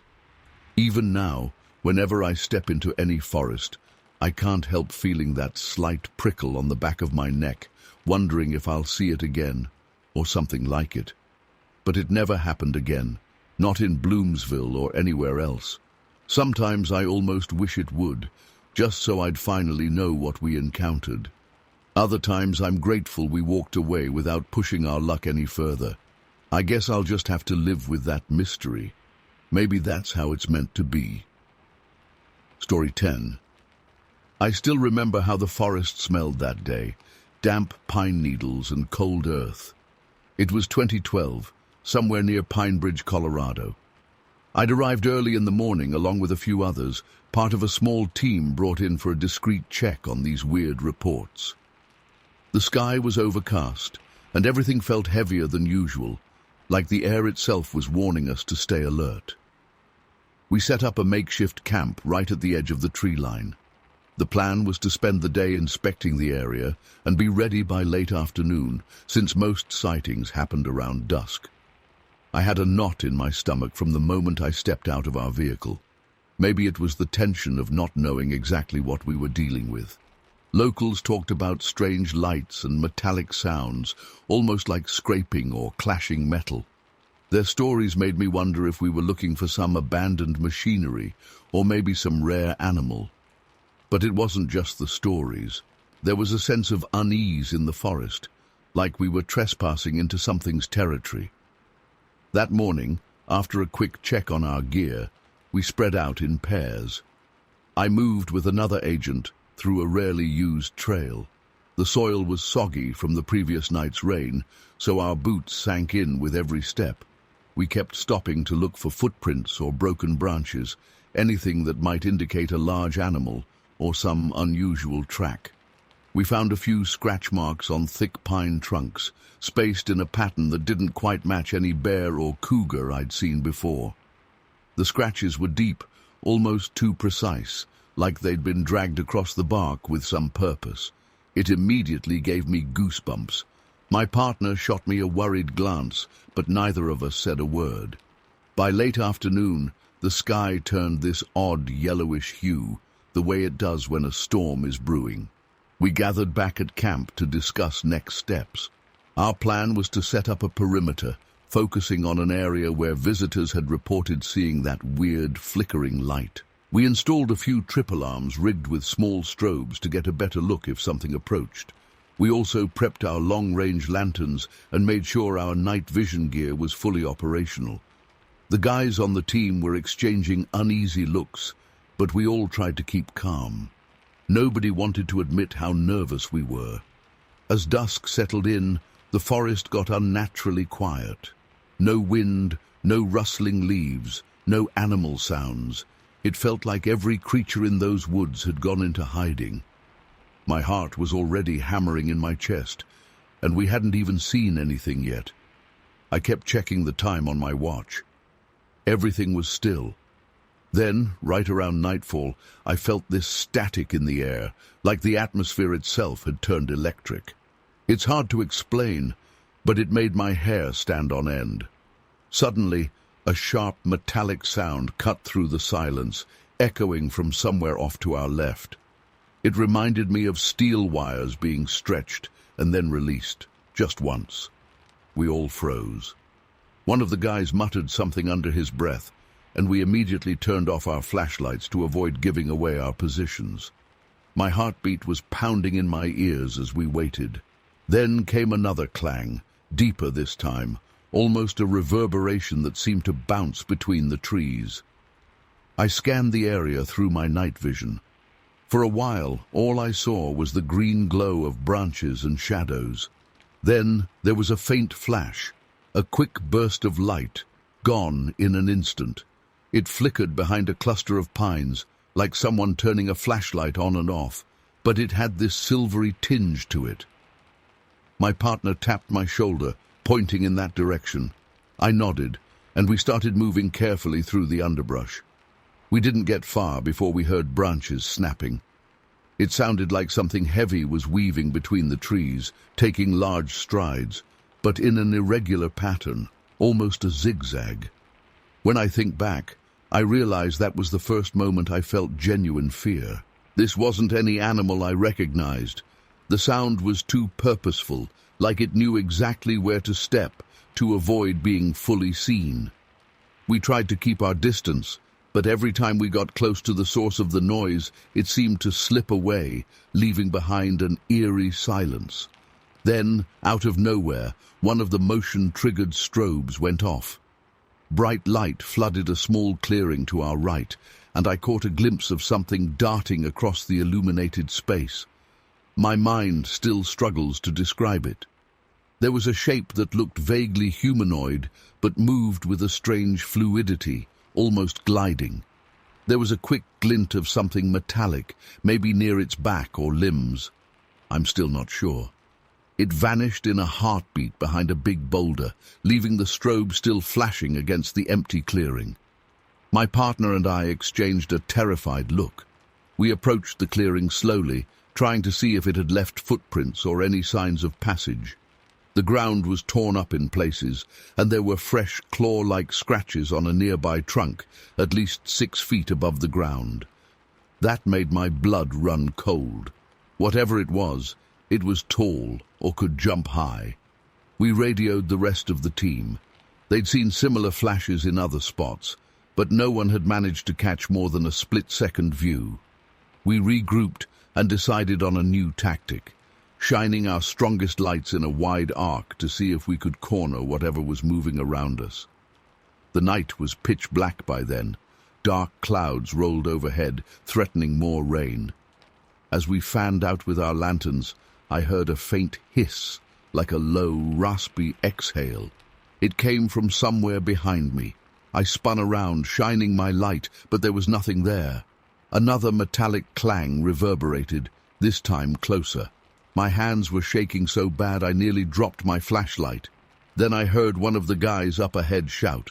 He'd caught sight of something glowing again, like a quick surge of silver light slipping between the tree trunks. In the confusion, I pressed forward, determined to at least see it more clearly. That's when I spotted it for the second time. It moved behind a fallen log and then stood up, just enough for me to see the outline of its head. It reminded me of some kind of animal hybrid shape, but it wasn't fully animal. There was something disconcertingly human in its silhouette. My stomach lurched just looking at it. I raised my light, and for a split second our eyes met, or at least I think they were eyes. 2 faint reflections seemed to stare back. Then it jerked sideways and vanished into the thicker part of the forest. I shouted for the others, but by the time we converged, it was gone. Left behind was a trail of strange marks in the dirt, like elongated prints with maybe 4 toes, each ending in a sharp point. The impressions were spaced widely, suggesting leaps or quick bounding steps. I've never seen prints like that before or since. By then, it was probably close to midnight. Adrenaline was the only thing keeping me awake. We decided to set up a kind of loose circle, hoping we could trap it in one section of the woods. All the while, those metallic clangs kept echoing from place to place, messing with our sense of direction. We'd rush toward one area, see a flash of that silver glow, and then it would pop up behind us. It felt like it was playing with us, testing our boundaries. At one point, I caught the faint outline again, just behind a thick cluster of pines. It let out a low hiss, and I remember my heart practically jumping out of my chest. Another agent managed to point a strong beam on it, and for one short moment, we saw more details. A strange posture, limbs bent in a way that looked unnatural, and something glinting on its skin or fur. I still can't decide what it was. It recoiled from the light, hissing again in a sharper tone. We tried to approach calmly, but before we could get anywhere near it, it moved with impossible speed into a dense area, leaving us standing there, breathless and more confused than ever. After that, everything went still. No more metallic sounds, no more flashes, nothing. We spent a good hour searching, but it was as if the creature had just disappeared. The forest returned to normal, with the distant hoot of an owl and the rustling of leaves in the breeze. That shift in atmosphere was almost more unsettling than the activity itself. It was like the forest exhaled after holding its breath all day. Eventually, we huddled back at the campsite. Nobody knew what to say. We were all convinced we'd seen something that defied explanation. We collected samples of the scratched bark and took photos of the footprints. Our initial guess was that this creature was cautious, not outright aggressive, though we were still on edge, not sure if it would come back or if it was planning something else. Around dawn, with no further sightings and the sun starting to rise, we decided to pack up. We were all exhausted, mentally and physically. That was the strangest day of my life. I've been in other intense situations, but nothing quite like that. We filed our internal reports and left the area as quietly as we arrived. The official conclusion was that we'd encountered some unknown entity, unidentified but not overtly violent. Part of me keeps wondering if it was just observing us, measuring how we'd react. I still can't shake that feeling of being watched even after all these years. To this day, I can't explain what I saw. Every time I think back to those fleeting glimpses of that figure, half hidden, half revealed, with that unnerving flash of light, I get chills. The sounds, the tracks, the scratches, all of it feels burned into my memory. After that single day in Pinebridge, we never got solid answers. And I think the most unsettling part is how it started and stopped without any real resolution. 1 minute it was there, tangible, terrifying, and the next it was just gone, leaving us all hanging. I still lose sleep over it sometimes, wondering if it ever came back to those woods, or if it simply moved on to another place, waiting to be seen again. Story 11. I remember it was a late summer evening in 2018, back when I lived in Redwood Falls. This place was always quiet, the kind of small Kansas town where everyone knows each other. But that day, it felt like something was off. The air felt heavy, almost thick, and even the crickets seemed quieter than usual. I tried to ignore it at first, thinking maybe I was just anxious about harvest season. Earlier that morning, I'd heard rumors about 2 agents who'd shown up in town, Lena Little Rock and Thomas Gray Stone. People said they were sent by some secret unit dealing with odd occurrences. Of course, everyone in Redwood Falls was curious, but also a little wary. We had heard reports for weeks about strange footprints near barns and weird noises at night. A lot of folks were complaining about livestock getting scratched up, but these 2 arriving quietly, that was new. I didn't see them at first, but I knew they were visiting Old Man Carter's farm, which was just a short walk from my own property. So that same afternoon, I drove over to Carter's place to see if I could spot anything out of the ordinary. As soon as I pulled up, I felt that uneasy atmosphere again. It was as if the wind itself was watching us. It sounds ridiculous when I say it out loud, but it was this deep-down feeling that something was lurking. Even Carter, who was usually upbeat, looked shaken. He told me about hearing heavy footsteps behind his barn the night before, followed by what he described as a high-pitched squeal somewhere out in the dark. He was too scared to check it out alone, so he just locked the doors and tried to ignore it. While we were talking, Lena and Thomas arrived. They wore plain clothes, but they carried gear that looked like it belonged to ghost hunters or something similar. They politely asked us if we'd noticed anything unusual. Carter told them everything: the footprints, the squeals, the damaged fences. They listened closely, taking notes and occasionally exchanging these knowing glances that made my stomach twist with nerves. It was like they already had some suspicion about what was going on. They mentioned something about a pattern of appearances during certain moon phases or when fog was thick. I remember Lena saying she was concerned about how the tracks seemed too large for any normal animal, yet the path they traced was almost strategic, like it had a plan. Thomas quietly added that it might be linked to local legends he'd come across in his travels. Neither gave a lot of details, but they asked us to stay indoors after dark, and under no circumstances go wandering outside alone.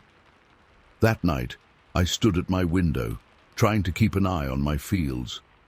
The sun had just dipped below the horizon, painting the sky with red streaks. There was a low fog creeping across the ground, hugging the rows of corn. It felt like nature was setting the stage for something awful. I could barely see past the first few rows, and that made me even jumpier. Every shadow felt alive. Sometime around 9 or 10, I heard a loud clang near my barn. My heart jumped into my throat. I tried to rationalize it. Maybe a tool fell over, or a stray cat knocked something down. Still, I grabbed a flashlight and decided to check it out, despite what the agents had warned. I wasn't exactly fearless, but letting my imagination run wild was even worse. As soon as I stepped outside, the fog seemed to thicken around me. The air was cold against my skin, and I swear I heard something like a distant growl, low and almost guttural. My flashlight beam danced across the ground, illuminating the path between my house and the barn. Gravel crunched beneath my boots, and every step echoed in my ears. I forced myself to keep going, my pulse hammering against my chest. When I reached the barn, I noticed deep scratch marks on the door, long gouging lines that looked like they were made by something with serious strength. I'd never seen anything like it. No wild animal around here could do that. I tried pushing the barn door open, but it felt jammed. It was like something heavy was blocking the other side. As I put my shoulder into it, I caught a whiff of this foul smell, like rotting leaves mixed with wet fur. It was nauseating, and I had to hold my breath for a second to keep from gagging. Finally, I got the door open enough to peek in, and my flashlight flickered over something that still gives me chills to this day. Lying in the straw was one of my goats, barely alive, with deep gashes along its flank. Its eyes were wide with fear, and it made these pitiful whimpering sounds. I crouched down, trying to calm it, but that's when I noticed movement out of the corner of my eye. Something huge shot across the back of the barn, darting behind a stack of hay bales. I jerked the flashlight in that direction, but I only caught a glimpse, some tall, dark shape with eyes that reflected the beam for a brief second. It was gone so fast, I wasn't even sure what I saw. My whole body started shaking. I knew I had to get help. I backed away slowly, keeping my flashlight trained on that stack of hay, half expecting the thing to leap out at me. Once outside, I slammed the barn door shut, heart racing, and rushed back to the house to call Carter. He came over right away, and as we stood there on my porch trying to figure out what to do, Lena and Thomas pulled up in a black SUV. Clearly they'd been driving around, on the lookout for anything suspicious. They asked me to show them the barn, and for a moment, I hesitated. Part of me wanted to run inside, lock the door, and never come out again. But I took them there, carefully, all of us keeping as quiet as possible. The goats inside were in a frenzy, bleating in fear. Lena examined the scratches on the door, while Thomas checked the inside, shining a more advanced night vision camera around. They exchanged a few hushed words, then started setting up some kind of non-lethal traps around the barn. It was clear they were prepared for exactly this kind of scenario. While they worked, I stood on the outskirts of the barn with Carter, feeling this thick tension in the air. The fog crept closer, and the only sounds were the goats' nervous shuffling and my own breathing. Suddenly, we heard a rustling from the cornfield behind us. The stalks swayed like something massive was moving through them. Lena signaled for us to stay back, and she and Thomas crept toward the sound. I couldn't see much in the darkness, but the silence felt suffocating. My palms were sweating, and my mind was racing. Then came a loud rustle, and something barreled out of the corn rows, moving impossibly fast across the yard. Even in the dim moonlight, I could tell it was taller than any human I'd seen, with a hunched posture that suggested more beast than man. It let out a shriek that sounded like a cross between a coyote's howl and a person screaming. It sent shivers straight down my spine. Lena raised what looked like a tranquilizer gun, but the creature dodged it with this unnatural agility. Thomas tossed some kind of net-like device, but the thing leapt over it, almost gracefully, disappearing around the side of the barn. It was like it knew exactly how to avoid every trap. We all ran after it, adrenaline pumping. I heard Carter shouting in shock, but I was too focused on the footsteps pounding the ground ahead of us. We circled around to the back of the barn, just in time to see the creature vanish into the rows of corn again. The fields swallowed it like water absorbing a stone, and then there was only the rustling of stalks in its wake. Lena and Thomas scanned the darkness with their equipment, but there was no sign of it. Only that oppressive silence, broken by our ragged breathing and the goats' panicked cries. For a while we just stood there, not knowing what to do. Lena and Thomas looked more intrigued than frightened, as if they'd encountered something like this before, at least in legends. They quietly gathered their tools, taking photos of the scratches, the footprints, and the blood on the barn floor. The rest of us felt raw terror, not understanding how something so large could be so quick and so smart. Eventually, they told Carter and me to head back inside. They'd stay out a bit longer to watch for any signs of the creature.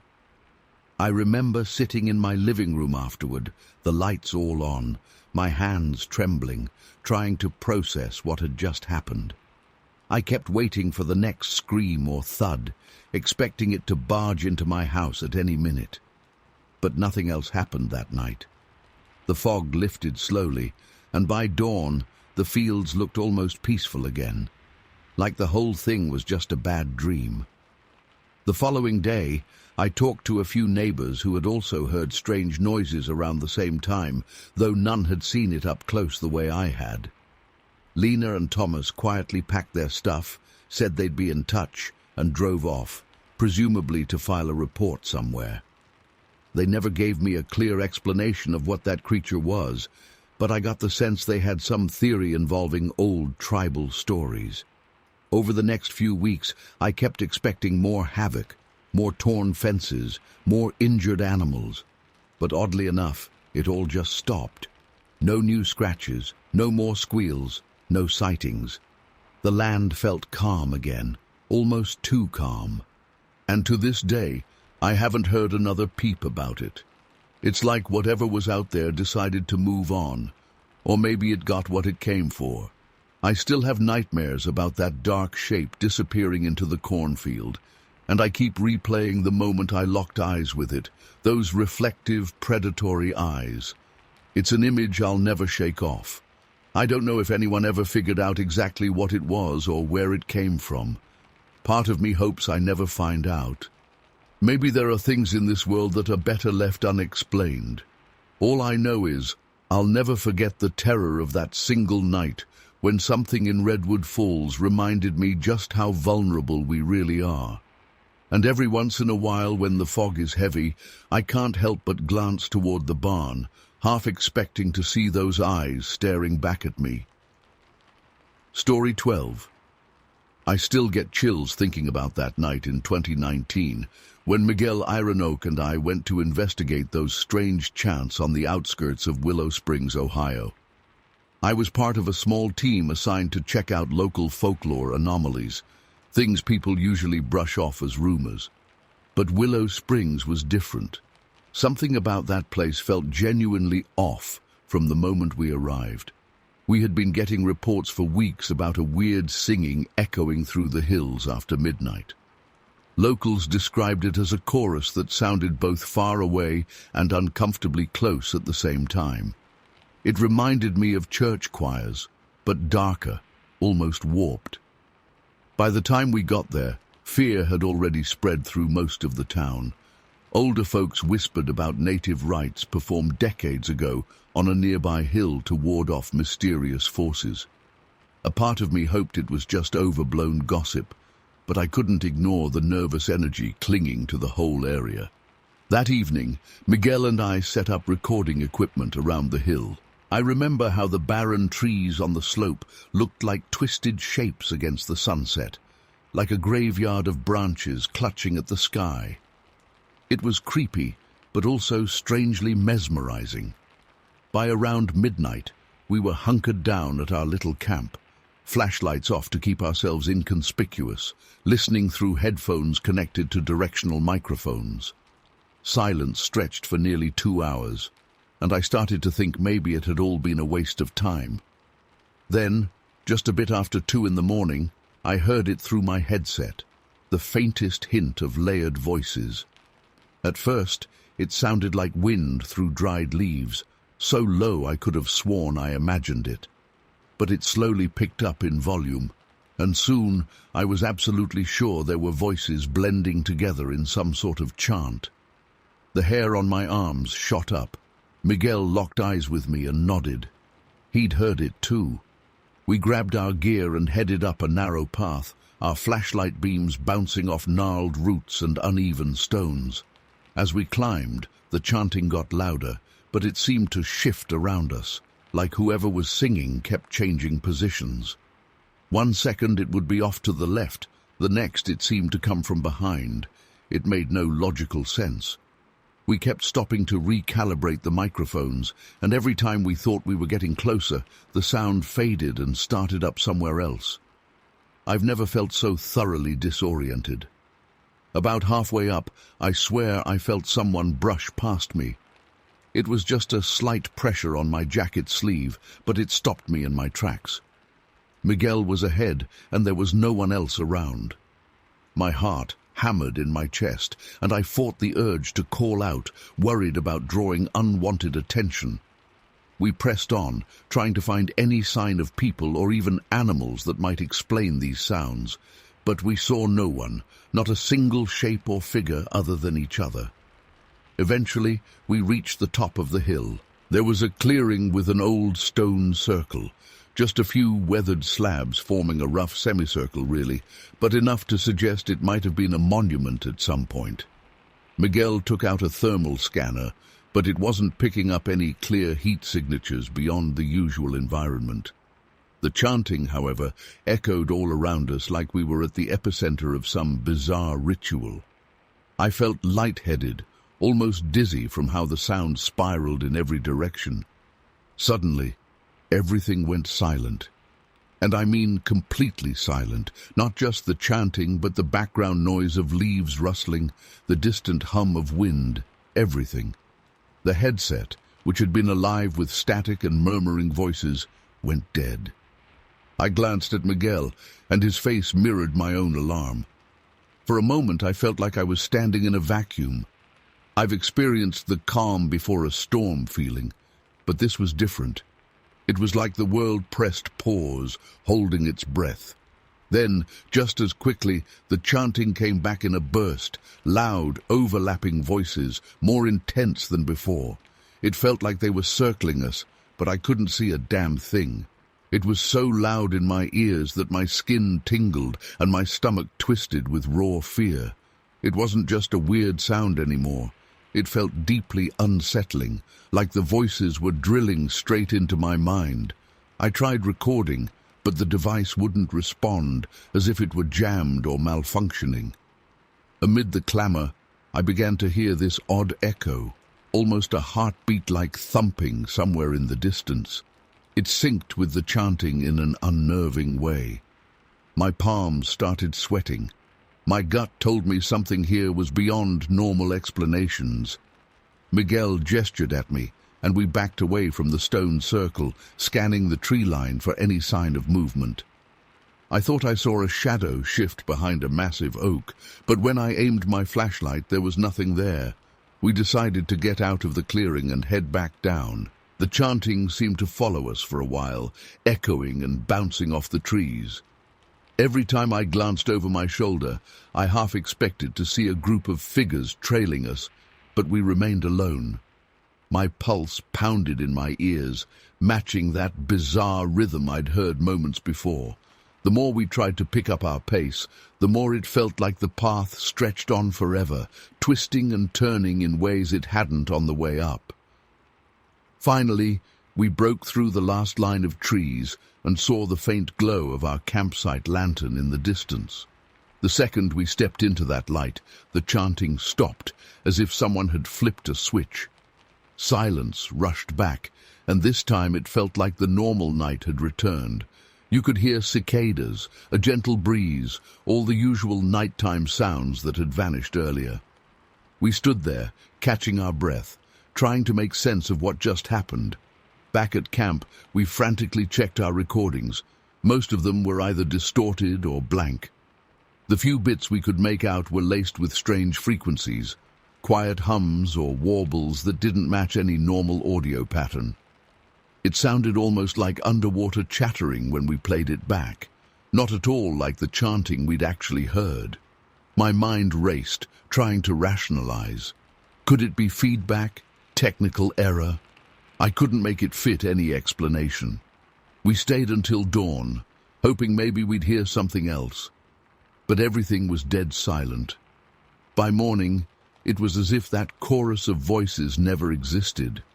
Miguel and I looked at each other, both of us pale and drained, unable to wrap our heads around what we'd encountered. Eventually, we packed our gear and left. Part of me felt relieved to see the sunrise, to let the normal world wash over us again. To this day, I can't explain what happened on that hill. The recordings are inconclusive, just garbled hints of something.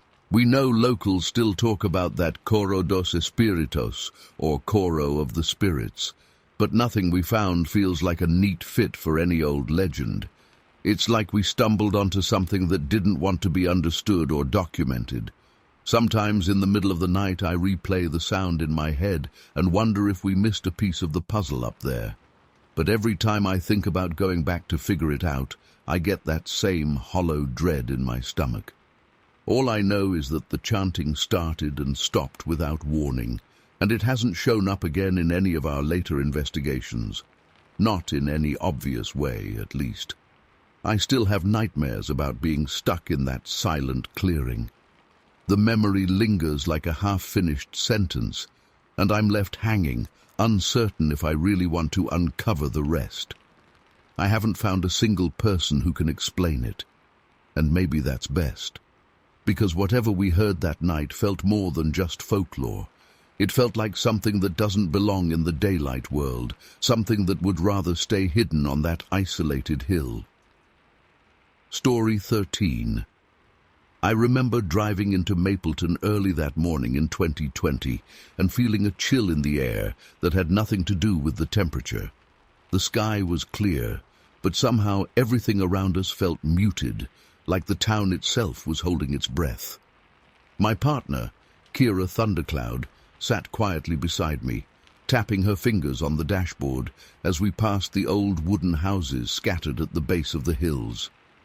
Even though we deal with strange phenomena all the time, there was something off about Mapleton from the moment we arrived. Local authorities had called us in because people kept reporting these bizarre shadow figures that supposedly moved around the hills at night. Nobody believed they were just late-night hikers. The sightings covered huge distances, too far apart for anyone to sprint in that short time frame. Kira and I had seen some wild things on previous cases, but walking shadows.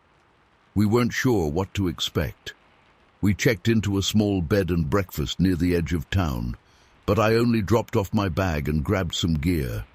I felt a sense of urgency, like if we didn't get out there right away, something would slip through our fingers. Kira insisted on talking to a couple of locals who lived near the trails while I went through a list of reported sightings. Honestly, hearing firsthand how scared these people were made me uneasy. One woman wouldn't even go outside at night anymore. She swore she'd seen something crouched under the moonlight just beyond her property. She described it as a tall, thin shape with elongated limbs, but she couldn't recall a single distinct detail about its face, if it had one. We spent most of that afternoon driving around the perimeter of the town, logging coordinates where the sightings tended to happen, comparing them to the old maps we'd received from the local authorities. Kira was quick to notice something. The sightings formed a rough half-circle around one part of the rocky hillside. It was so strange, like these figures were patrolling a boundary line. She started drawing potential paths on her tablet, marking each location with a tiny red dot. I remember leaning over her shoulder and just getting this horrible gut feeling. It was as if that curved line on the map was outlining some hidden territory, something we weren't meant to see. By the time we wrapped up our daytime recon, it was late afternoon. The sun was starting to dip behind the hills, and the temperature plummeted. It wasn't just a normal drop in temperature, though. It was sudden and biting. We could see our breath fogging in front of us, which felt out of place for that time of year. I glanced at Kira, and she just nodded, confirming we both sensed the exact same heaviness in the air.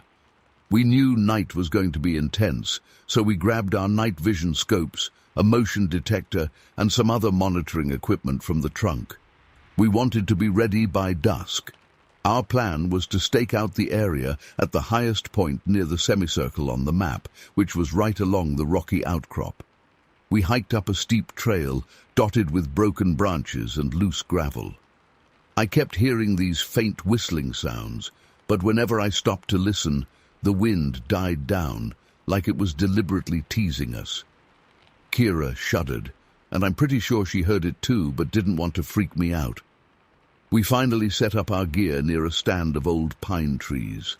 The vantage point allowed us to watch a wide expanse of the hillside. From there, we could see moonlight creeping between twisted tree trunks below, painting everything in these eerie, elongated shadows. I'd never heard such silence. No crickets, no owls. Just that occasional gust of wind that sounded like whispered voices.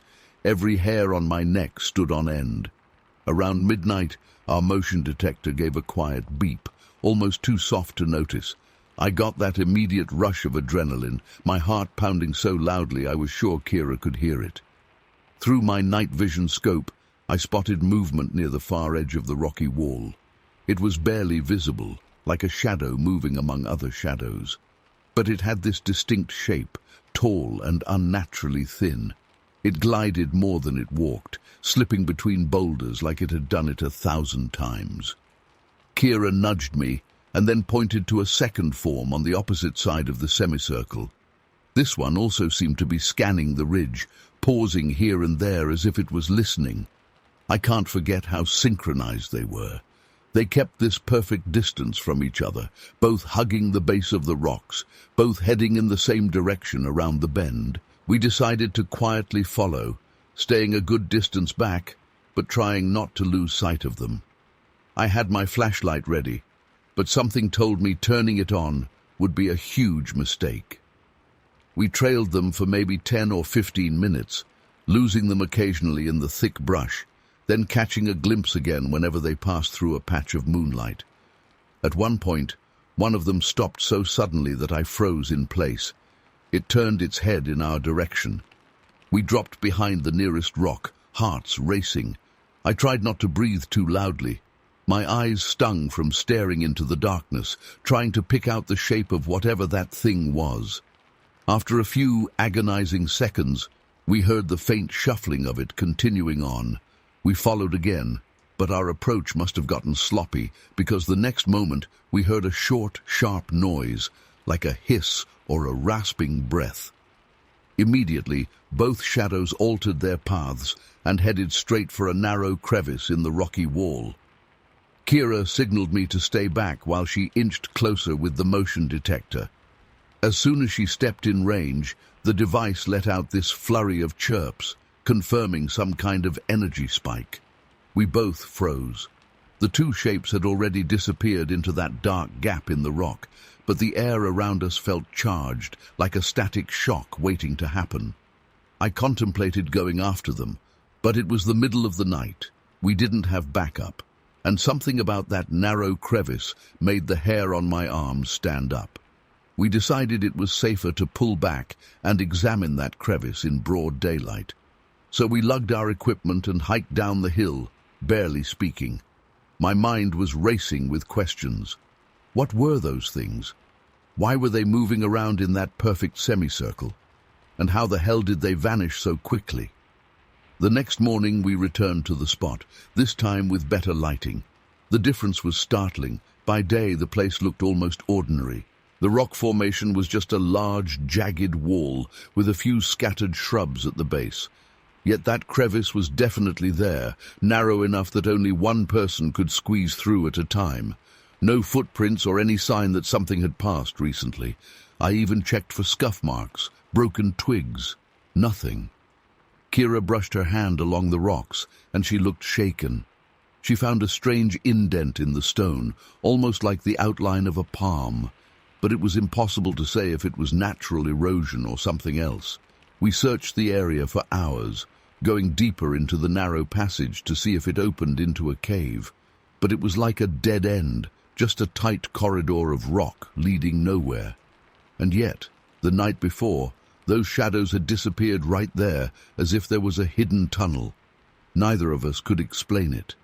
Eventually, we climbed back out and started talking to more locals, hoping someone knew about hidden caves or old mining tunnels. A few mentioned hearing legends passed down by older generations, stories about watchers or guardians in the hills who protected certain land formations.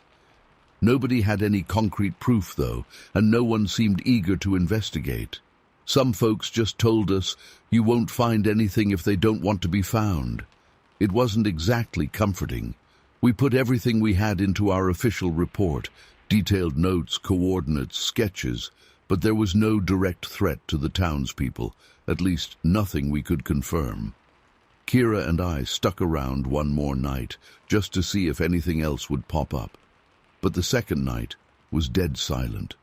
No beeps on the detector, no shadowy figures gliding across the moonlit hills. It was almost as if the entire phenomenon had just stopped as soon as we'd spotted them. To this day, I can't explain what we saw, or why those shapes moved in that strange pattern. I still get goosebumps thinking about the way they seemed aware of our presence, almost like they were studying us from the darkness. Every once in a while, I'll revisit our notes, replay the night vision footage, and try to piece together a logical explanation. But nothing fits. I've handled a lot of weird cases, but this one always sticks with me. I can still feel that sudden drop in temperature, and I still hear that soft hiss echoing in the back of my mind whenever I think about Mapleton. One moment, these things were there, real enough to set off our equipment, and then they were gone without a trace. No footprints, no cave system, no final answers. It's like the town itself just swallowed them back up into the hills. That's the last real update I have. I haven't been called back to Mapleton since, and as far as I know, there haven't been any new reports. It's as if everything went quiet the moment we left, and maybe that's the creepiest part. Sometimes I wonder if, on some clear moonlit night, those shadow figures still glide around those rocks, keeping watch or following some ancient pattern we're not meant to understand. And I wonder if they'll ever let themselves be seen again. Story 14. I still remember every detail of that night in Birchwood, South Dakota back in 2021. I was there as part of a specialized team sent to check out these strange sightings people kept mentioning. Some glowing figure roaming the fields right before storms. It was the kind of assignment that usually turns out to be a misunderstanding or some weird local folklore, but this time something felt different from the start. We'd set up a makeshift observation post in an old wooden house on the edge of a vast open field.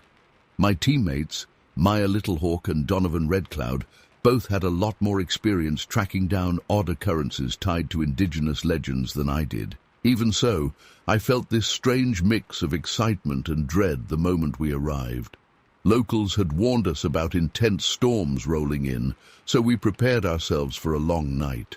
We had sensors, cameras, and everything ready to document whatever happened. That day, The sky was a patchwork of thick grey clouds. There was this heavy humidity pressing down, making the air feel dense and electric. We knew a storm was coming, so we took turns scanning the surrounding fields. Nothing seemed unusual at first, just rows of tall grass and the occasional silhouette of a barn in the distance.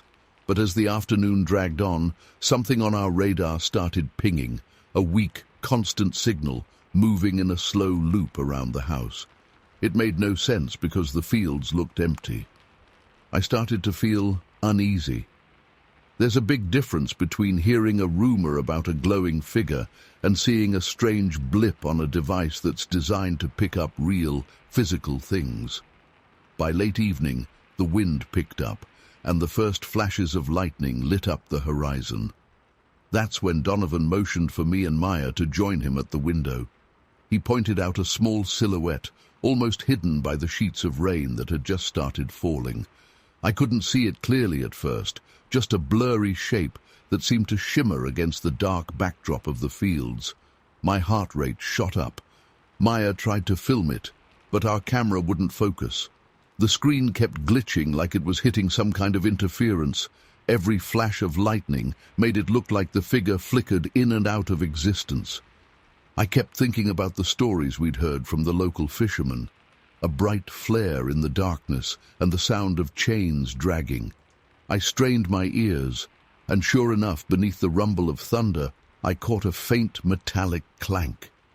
It was distant yet unmistakable, like someone slowly pulling a chain across concrete. I remember feeling this sudden chill, like the temperature around me dropped a few degrees. That rattling sound set me on edge more than anything else. It felt so out of place in the middle of a field during a thunderstorm. We decided we had to do something, so Donovan grabbed a powerful flashlight. I watched him step out onto the sagging porch, the wind spraying cold rain across his jacket. He flicked the flashlight on and off a few times, almost like he was sending Morse code.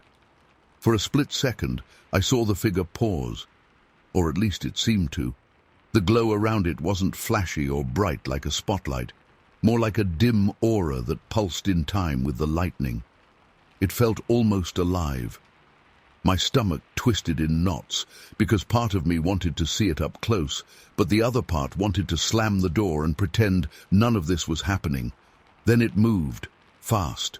1 second, it was near the far edge of the field, and the next, it was just gone. I couldn't tell if it vanished or just blended into the darkness.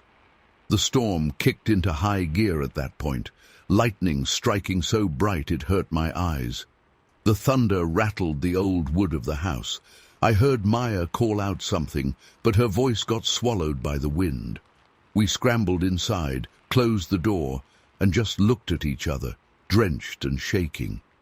None of us knew how to make sense of what we'd just seen. After a moment, Maya checked the camera footage, hoping we got something. The recording was nothing but static and faint outlines. We couldn't make out anything solid, just distorted shapes and weird flickers. Our audio recorder was equally useless. All we picked up was background noise and heavy static during the exact moment that figure appeared. It was as if the air itself was messing with our gear. Despite the fear creeping up on me, a part of me wanted to go back out there. I was curious, almost compelled to find out what this thing really was. The stories we'd heard before coming here mentioned an old tradition among the locals. In generations past, they'd light torches before big storms to guide lost travelers and maybe appease some spirit. People thought those old customs had died out, but I couldn't shake the feeling that we were dealing with something linked to those ancient practices. That nagging chain sound made my skin crawl. I stepped onto the porch again, carefully scanning the field. The rain hammered down, turning the soil into slippery mud. I saw new lightning flashes reveal dark shapes in the distance, probably just trees or farm equipment. But then, out of nowhere, that glow popped up again, closer this time. My breathing grew shallow. It looked vaguely humanoid, but the edges were blurred, like a reflection in moving water. And I swear, in that moment, I felt this pulse in the atmosphere, almost like a low-frequency hum that vibrated inside my chest. My flashlight flickered, and for a second, everything went dark. When the light came back on, the figure was gone again, replaced by an emptiness that felt even more unsettling. Water dripped off my hair into my eyes, and I realized I was shaking so badly that I almost dropped the flashlight. I stumbled back into the house, and Maya slammed the door behind me. Donovan tried to keep calm, but I could see the tension in his face. We were 3 people in an old creaky house, surrounded by an open field with something unexplainable lurking around. We stayed up for what felt like hours, monitoring the radar and watching the storm pass. The chain noise kept echoing in the back of my mind, even when I couldn't hear it anymore. Sometimes thunder boomed so close the windows rattled, and I wondered if the next lightning strike would illuminate that figure standing right outside our window. But it never came back, at least not that we could see. Eventually the storm began to let up. The wind died down, and the thunder moved off toward the horizon. We waited, huddled in that living room, expecting something else to happen. But nothing did. The night just went quiet, aside from the dripping water and the distant rumble of storms passing over the plains. I can't remember feeling so uneasy in silence. It was like being on edge for so long that when it finally ended, I couldn't even process that it was over. When the first hint of dawn lit the sky, we ventured outside again. The fields were soaked, and the mud swallowed our boots with every step.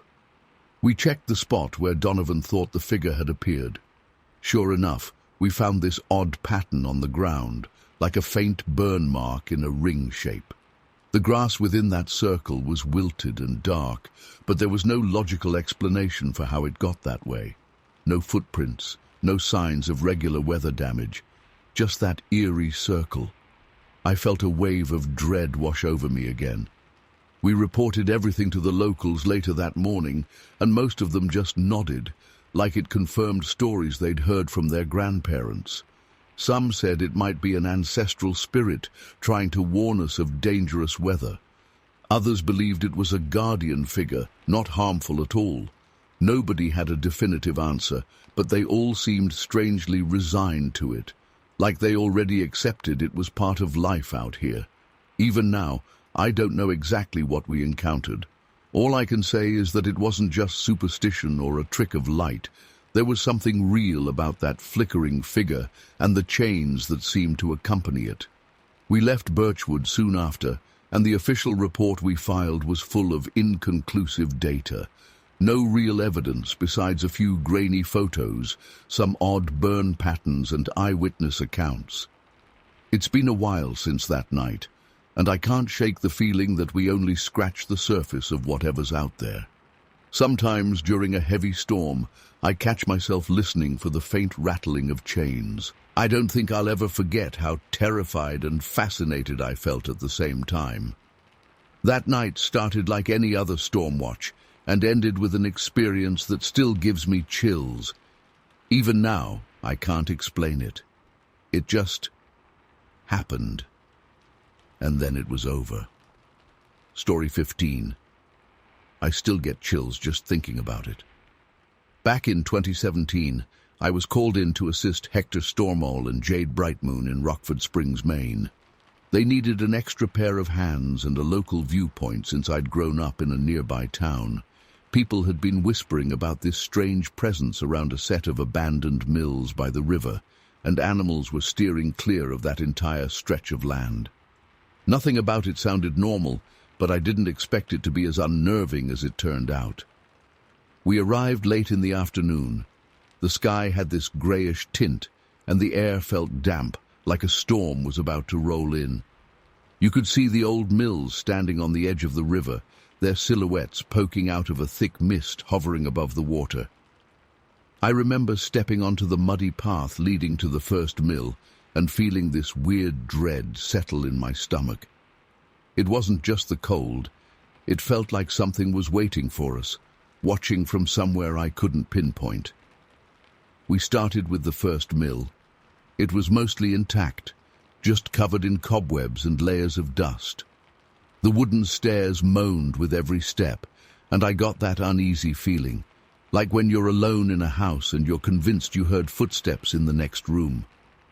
But this time, there were 3 of us. Hector and Jade took some initial notes, snapped a few pictures, then signaled me to move on to the next building. That second mill had a different energy entirely. I noticed these circular scuff marks on the old wooden floor, like something heavy had been dragged around in a pattern. When I ran my fingers across the edges of those marks, I felt small pieces of splintered wood mixed with a strange residue. It almost looked like a dull green powder that somehow glimmered when you tilted it against the light. I still remember how it felt on my fingertips, slightly gritty, almost oily. Hector collected a small sample in a tiny container, and I immediately felt a wave of unease, as if we'd just exposed ourselves to something we weren't meant to see. We moved deeper into the mill, trying not to make too much noise.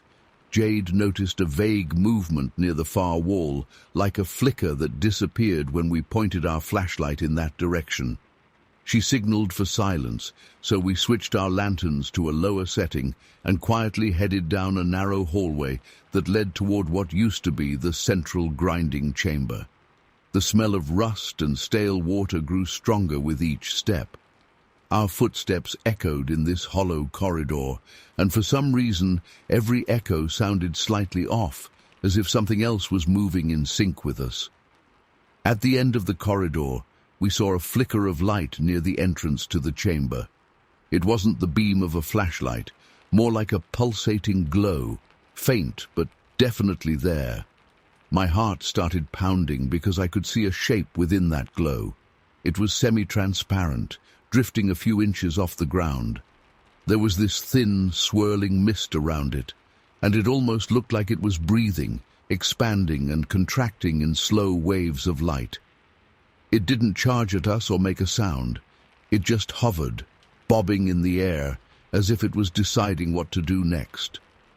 I don't think I've ever been that scared, yet so mesmerized at the same time. I felt rooted to the spot. My mind raced with possibilities, some spirit tied to the mill's history, a bizarre environmental phenomenon, maybe even an elaborate prank. But the fear was too real for me to believe someone was pulling a joke. Hector and Jade seemed just as thrown off. They both held their lanterns in a death grip, but neither stepped forward. For what felt like an eternity, we just stared at that thing. Every few seconds, it gave off a soft pulse, like a heartbeat made of light, and each pulse sent a shiver through my body. My eyes started watering because I was barely blinking, worried I'd missed something important. Then, as abruptly as it appeared, the glow flickered once more, almost like it was winking at us, and then just wasn't there anymore. The mist lingered in the air, slowly thinning, but that shape was gone.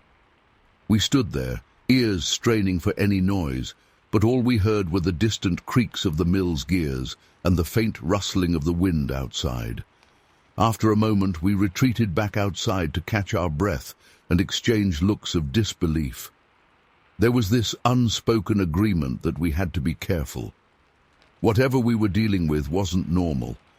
Hector mentioned something about local legends and water spirits, but he didn't finish his thought. None of us wanted to say out loud that we'd just seen something we couldn't explain. We spent the next couple of hours setting up a few cameras and audio recorders, though a part of me was terrified that thing would reappear. I tried to act calm, but my hands wouldn't stop shaking every time I placed a camera on some ledge or beam. The noises from the mills kept repeating, a constant metallic clank echoing through the hollows, like the old machinery was still trying to come back to life. Once or twice, I thought I glimpsed another faint light shifting between the boards on the upper floors, but it could have been my imagination. Or maybe it wasn't. Before we knew it, night had settled completely, and the fog outside thickened to the point where we could barely see the other side of the river. We took a few final readings of the surrounding area, but the instruments showed nothing out of the ordinary. Despite that, the place still felt wrong. The air seemed heavier, and I couldn't shake the sense that something was circling around us, just out of sight. Eventually, we decided we had enough footage and samples for one day. None of us spoke much as we gathered our gear. I think we all felt that same uneasy tightness in our chests. On our way back, we heard what sounded like metal scraping against metal, echoing from the mills behind us. We turned, expecting to see another glow, maybe that shape drifting in the shadows. But there was nothing, just the emptiness of the riverbank under that thick curtain of mist. The next morning, Hector and Jade put together a report, discussing the green residue, the odd footprints, and the strange figure we witnessed. I helped verify everything from my own notes. But there was no straightforward conclusion, just theories, myths, guesses. That was the last time I personally went inside those mills. We left some equipment running, but I never heard if they captured anything definitive. All I know is that the activity seemed to taper off right after that. It was like everything just stopped as suddenly as it started. To this day, I can't explain what we encountered. I've replayed it in my head so many times, wishing I could justify it as a trick of light or some weird atmospheric effect. But the memory of that floating glow is burned into my mind. I still feel uneasy whenever I think about walking through those silent corridors, hearing that repetitive metallic clank and spotting that shape hovering in the shadows. There's a part of me that wants to believe it was some harmless curiosity tied to the mill's past. But the rest of me can't ignore the gnawing sense that it was something far beyond our understanding, something that chose to show itself for just a moment, then vanished before we could fully grasp it. And that's the part that keeps me up at night. Story 16. I still remember that chilly autumn day in 2018 when I drove into Silverwood, Washington. It was late afternoon, and the sun was dipping low behind the hills, painting everything in shades of gold and orange. I'd been sent there as part of a small investigation team. Just me, Thomas Highwind, and my partner, Clara Twinfeather. We'd heard all the rumors, of course. A giant winged figure was supposedly flying around at night, scaring hikers and leaving strange markings on trees. Most of the time, these kinds of reports turn out to be hawks or eagles seen in weird light conditions, but the stories coming out of Silverwood didn't sound like your average bird sighting. We pulled up to our observation spot on the outskirts of town right before dusk. The spot wasn't glamorous, just a clearing near a steep slope that overlooked the surrounding forest. I remember the sudden drop in temperature as soon as we got out of the car. It was cold enough that my breath came out in frosty puffs, and I could smell damp leaves decaying underfoot. Clara started setting up some of our gear, a thermal camera, motion detectors, and a night vision scope. I checked our two-way radios and made sure we had everything we needed in case we had to track something after dark. I felt a strange tension in the air that day, like the forest was holding its breath. The wind picked up out of nowhere, and I swear it almost felt like a low hum was coming from the treetops. Usually, in a place like this, you hear birds, insects, maybe some critters scuttling around, but everything seemed oddly still, as if every living thing had decided to lie low. That silence got under my skin more than I'd care to admit. We spent the first hour or so surveying the valley below. The hillside gave us a wide view, but we needed to be out there for a while until sunset. Around 6 or 7 in the evening, the fog started rolling in from the east. It wasn't thick at first, but it spread quickly across the tops of the trees. We heard this soft whooshing noise above us, and I instinctively looked up. At first, I saw nothing, just the dimming sky. But then, in the corner of my vision, I caught a flash of movement, something big and dark, gliding near the highest branches. My heart started pounding. I tapped Clara's shoulder and pointed, trying to keep my voice low. She raised her camera, aiming where I'd indicated. The shape flew across our field of vision so quickly that we almost lost it in the haze. But in that brief moment, I noticed it was definitely not just a large bird. The wingspan seemed way too wide, and there was a slow, powerful grace to its movements that made my stomach twist. I'd never seen anything like it. Clara tried to refocus the lens, but the shape vanished into the fog. We waited there, hearts racing, scanning the sky. The wind picked up again, rattling the branches around us. I remember feeling an intense chill, but I'm not sure if it was the cold air or my own nerves. We stood frozen for a good minute, hoping we'd catch another glimpse. That's when we heard this deep flap, almost like a gust of wind had been kicked up by enormous wings. It sounded impossibly close. We turned in the direction of the noise and saw the silhouette again. It was backlit by the faint moonlight, which had just started to peek through the clouds. This thing was massive, larger than any eagle or hawk I've encountered. Its movement was strangely smooth, like it was effortlessly cutting through the thick fog. Every instinct in me wanted to duck, as if I might be snatched off the ground if it came too close. Clara managed to snap a few photos, though the camera struggled with the low light. We stood there, jaws practically on the forest floor, watching it circle once above the tree line before vanishing again behind a ridge. The way it disappeared was eerie. It was almost like it melted into the darkness. After a moment of stunned silence, we both rushed to check the camera's digital display. The shots were blurry, but you could definitely make out the outline of something with huge wings. We both looked at each other, trying to process what we'd just witnessed. We'd seen weird stuff on the job before, but nothing that made my hair stand on end like this.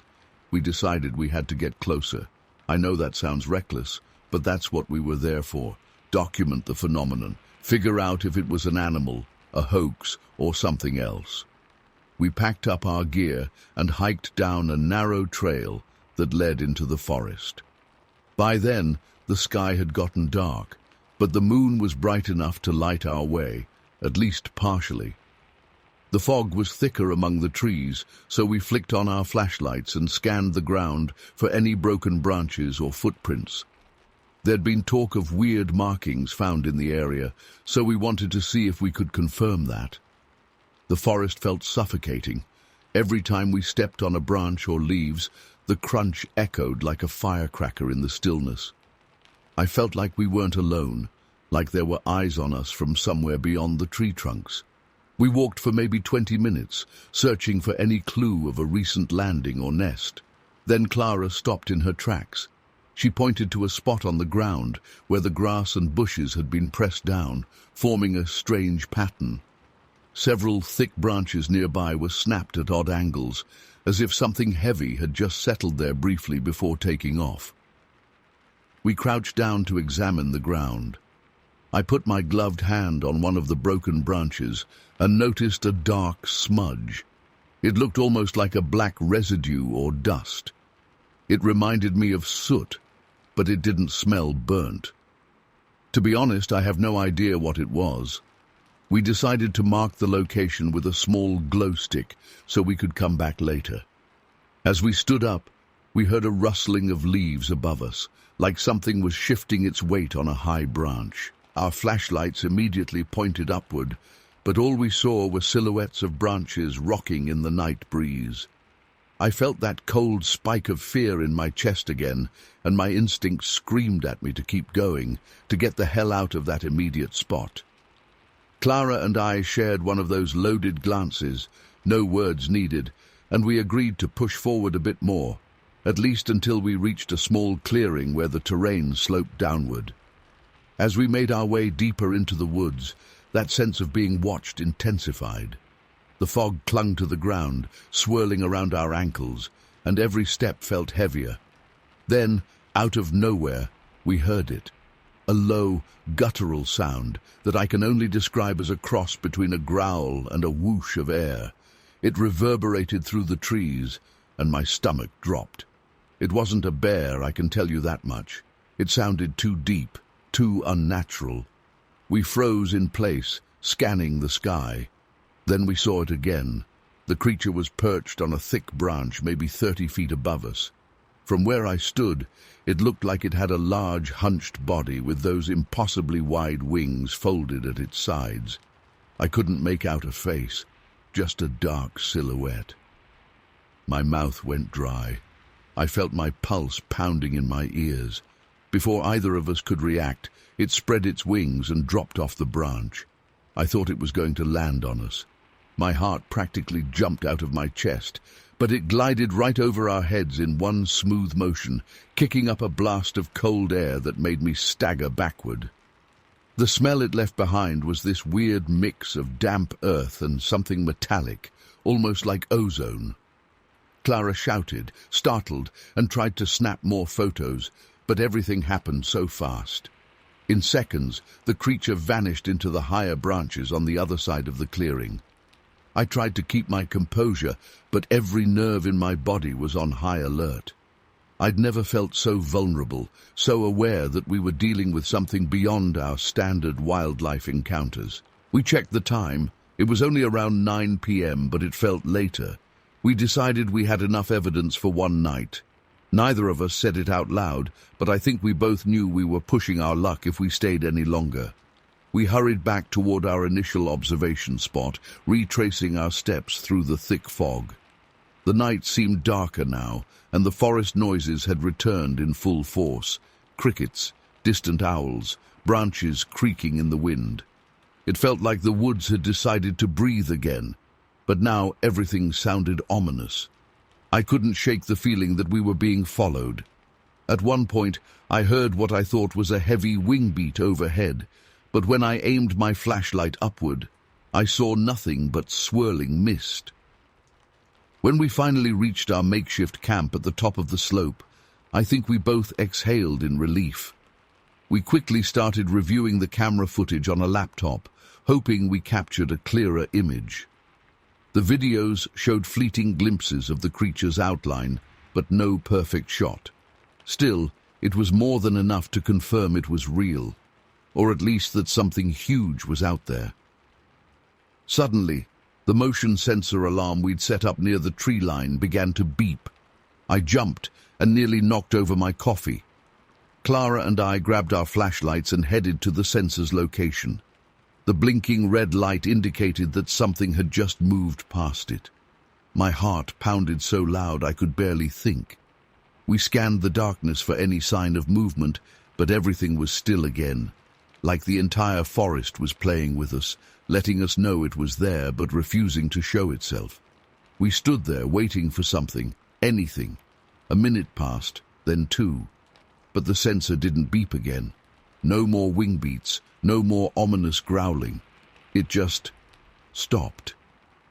After the intensity of what we'd experienced, the sudden quiet felt almost surreal. In the end, we packed our equipment, hurried to our vehicle, and got the hell out of there. All the way back I felt jumpy, checking the mirrors to see if something might swoop down out of nowhere. But nothing happened.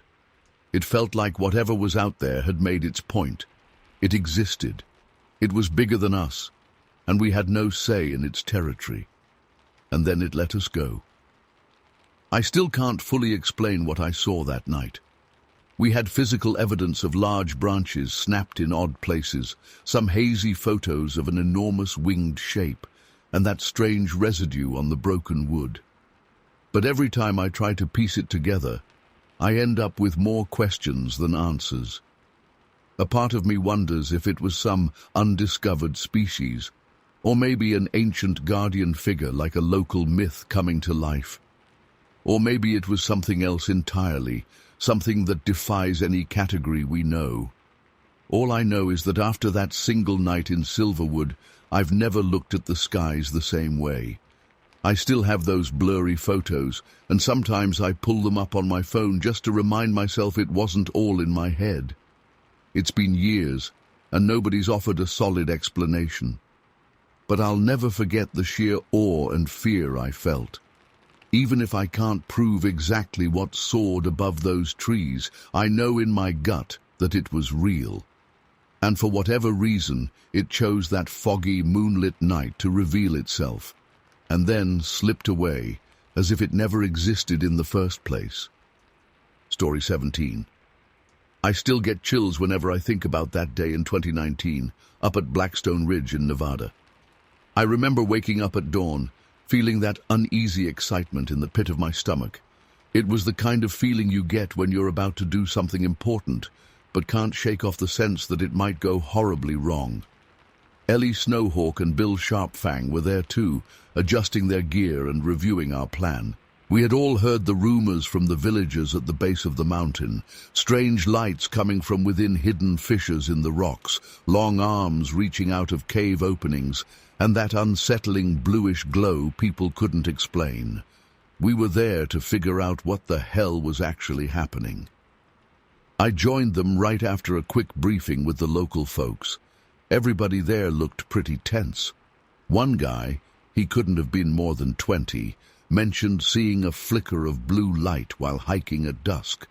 Another swore there was something with limbs longer than any person he'd ever seen lurking near the cave entrances.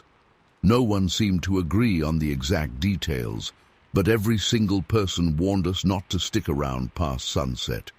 We decided we wouldn't go in blind. We started out slow, scanning the area around midday. It was hotter than I expected, but every so often a cool wind would sweep down from the peaks.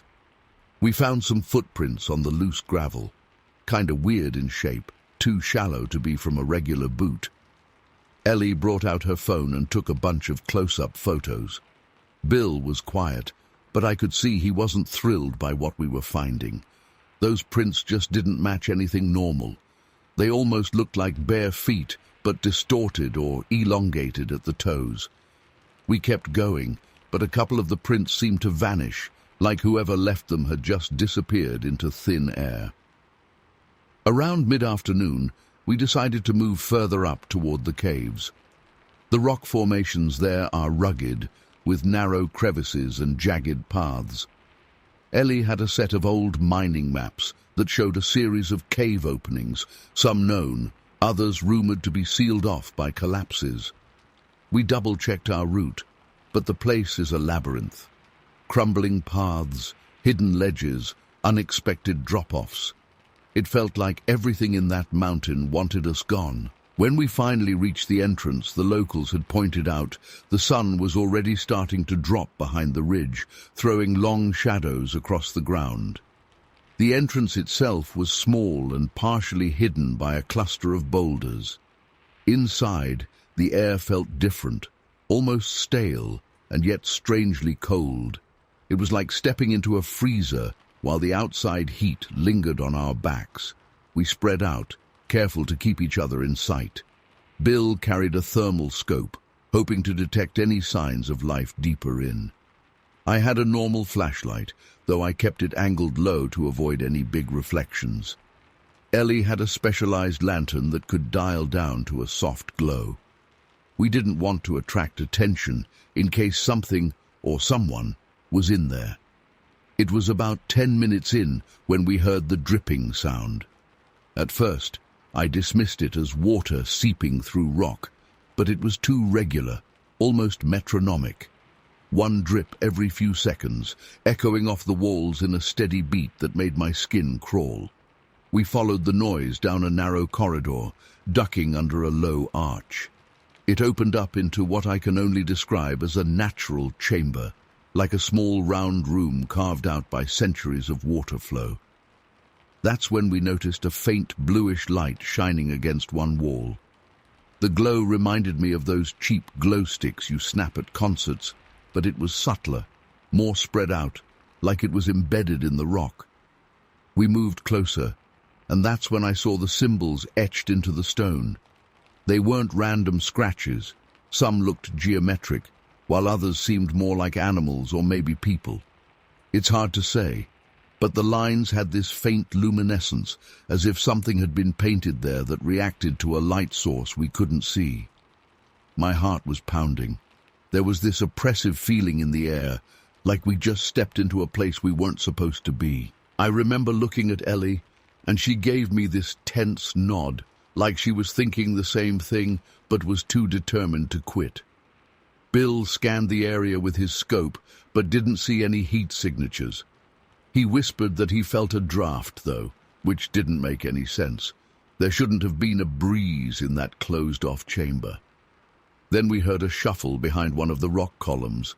It wasn't loud, but it was unmistakable, like something was moving just out of sight. Ellie quickly switched off her lantern. I killed my flashlight, and Bill lowered his scope. We stood there, barely breathing, trying to make out any detail in the dim glow from those strange markings on the wall.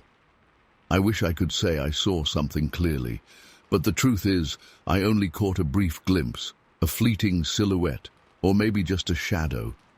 It was tall, unnaturally tall, and it moved with a kind of slithering motion, almost like it had too many joints.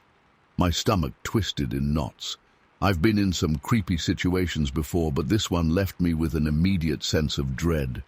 We stayed frozen for a good 30 seconds, straining our ears for any noise. All I could hear was the dripping, still keeping its perfect rhythm. Suddenly, there was a bright flash from the corner of the chamber. It was so quick, like a strobe light going off for a split second. It lit up the entire space, casting twisted shadows of us on the walls. In that moment, I swear I saw the silhouette again, but this time it was closer to the symbols, almost like it was hovering over them. As soon as the flash faded, everything went dark again. My eyes took a second to adjust, and I heard Bill fumbling to turn his lantern back on. Ellie was whispering something under her breath. I couldn't catch the words, but her voice was shaky. When Bill's lantern finally blinked to life, we swept the chamber with the beam, but there was nothing there. No person, no creature, no trace of that tall figure, just those eerie glowing symbols on the wall. At that point, my instincts were screaming at me to leave. Ellie and Bill must have felt it too, because we started backing away from the chamber, walking carefully but quickly in the direction we'd come from. The dripping noise kept going, echoing in a way that messed with my sense of direction. There was a moment where I thought I saw movement in my peripheral vision, but when I looked, there was only darkness. We made it back to the main tunnel, hearts pounding, and then something else happened. From deep within the passage behind us, we heard a low moan. It sounded like wind at first, but it rose and fell in a pattern, almost like a voice. It gave me goosebumps all over. I could see Bill's shoulders tense up. Even he, who rarely showed fear, looked shaken. None of us said a word. We just kept moving, stepping as lightly as possible while trying to get out.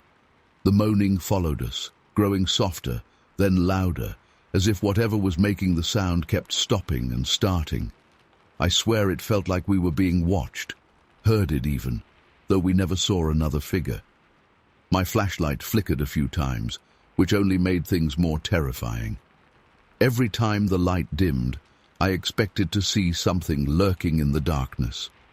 After what felt like an eternity, we could see the faint outline of the cave entrance ahead, a sliver of evening light outside. By then, the sky had that deep purple hue, and the temperature had dropped significantly. We finally burst out of the cave, stumbling over loose rocks and blinking like we'd just left a nightmare. Outside, the air was calmer, almost eerily silent. No more moaning, no more dripping, no flickering lights. It was like the mountain had swallowed whatever that was and decided to let us go. We regrouped a few yards from the entrance, trying to catch our breath. Ellie looked as pale as I felt. Bill stared at the ground, lost in thought, still clutching the lantern. We didn't speak for a long time. I think we were all trying to process what had just happened. I kept glancing back at the dark opening in the rock, half expecting that tall silhouette to emerge. Eventually, we forced ourselves to head back down the trail to the village. The sun had fully set by the time we got there, and stars were starting to appear. We didn't see any more lights. We didn't hear any strange sounds. It was as if the mountain decided to keep its secrets hidden for the night. Once we reached the first cluster of houses, we noticed how everyone was already inside, like they knew better than to wander around after dark. To this day, I still can't explain what we witnessed in those caves. The footprints, the glowing symbols, that terrifying silhouette. None of it makes sense to me.